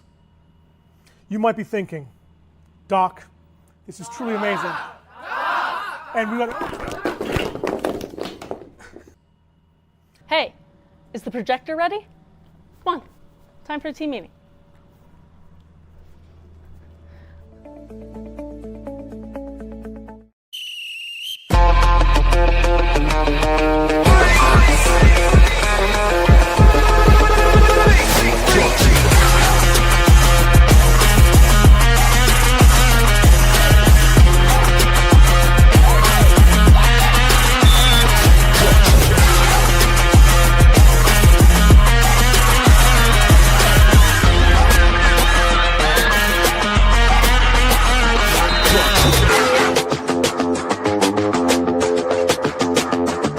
Are you or someone you know an experienced electrician ready for better pay, better benefits, and steady work? At IBEW Local 26, our electricians receive leading industry pay, comprehensive health insurance that covers your entire family, retirement benefits, paid time off, regular raises, and ongoing training to advance your career. Join a team that values skill, safety, and solidarity. Learn more at IBEWLocal26.org. That's IBEWLocal26.org. You know the moments. The feeling in your feet. The rhythm of ambition. That extra. That aha. That sight. That's something. The click. The shift. The boom. And you're there. The mess becomes a map. And you call it art. Or science. Or code. Because now, you know the way forward. For all the moments that drive you, there's edX. Fuel your ambition with thousands of job-relevant courses and programs at edX.org.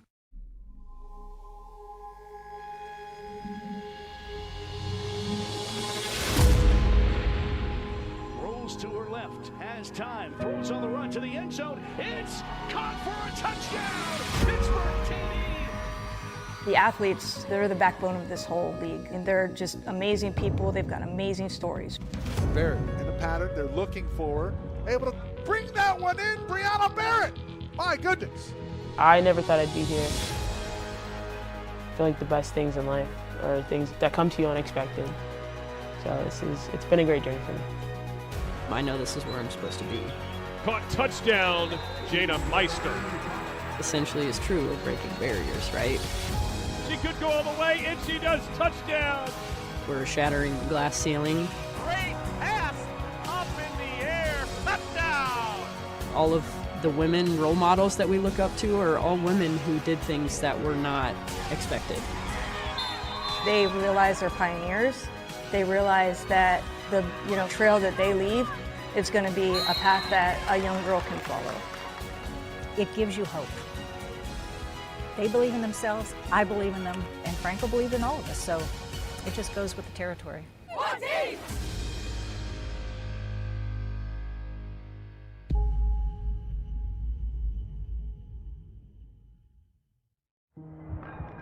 Here you go. Good work. Look at this progress. You're doing great.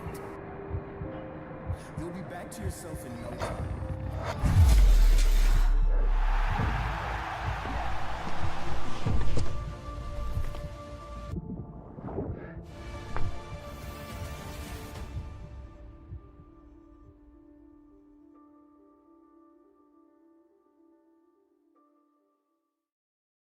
In the quiet moments before dawn, champions are made.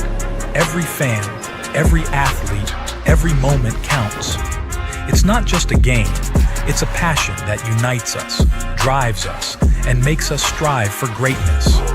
Greatness is wherever fans connect and call home. We believe in the power of the community. We believe in turning passion into action. We bring fans closer and transform loyalty into unforgettable experiences. Join us. Make every moment matter. Fan Club. Get your fans in the game.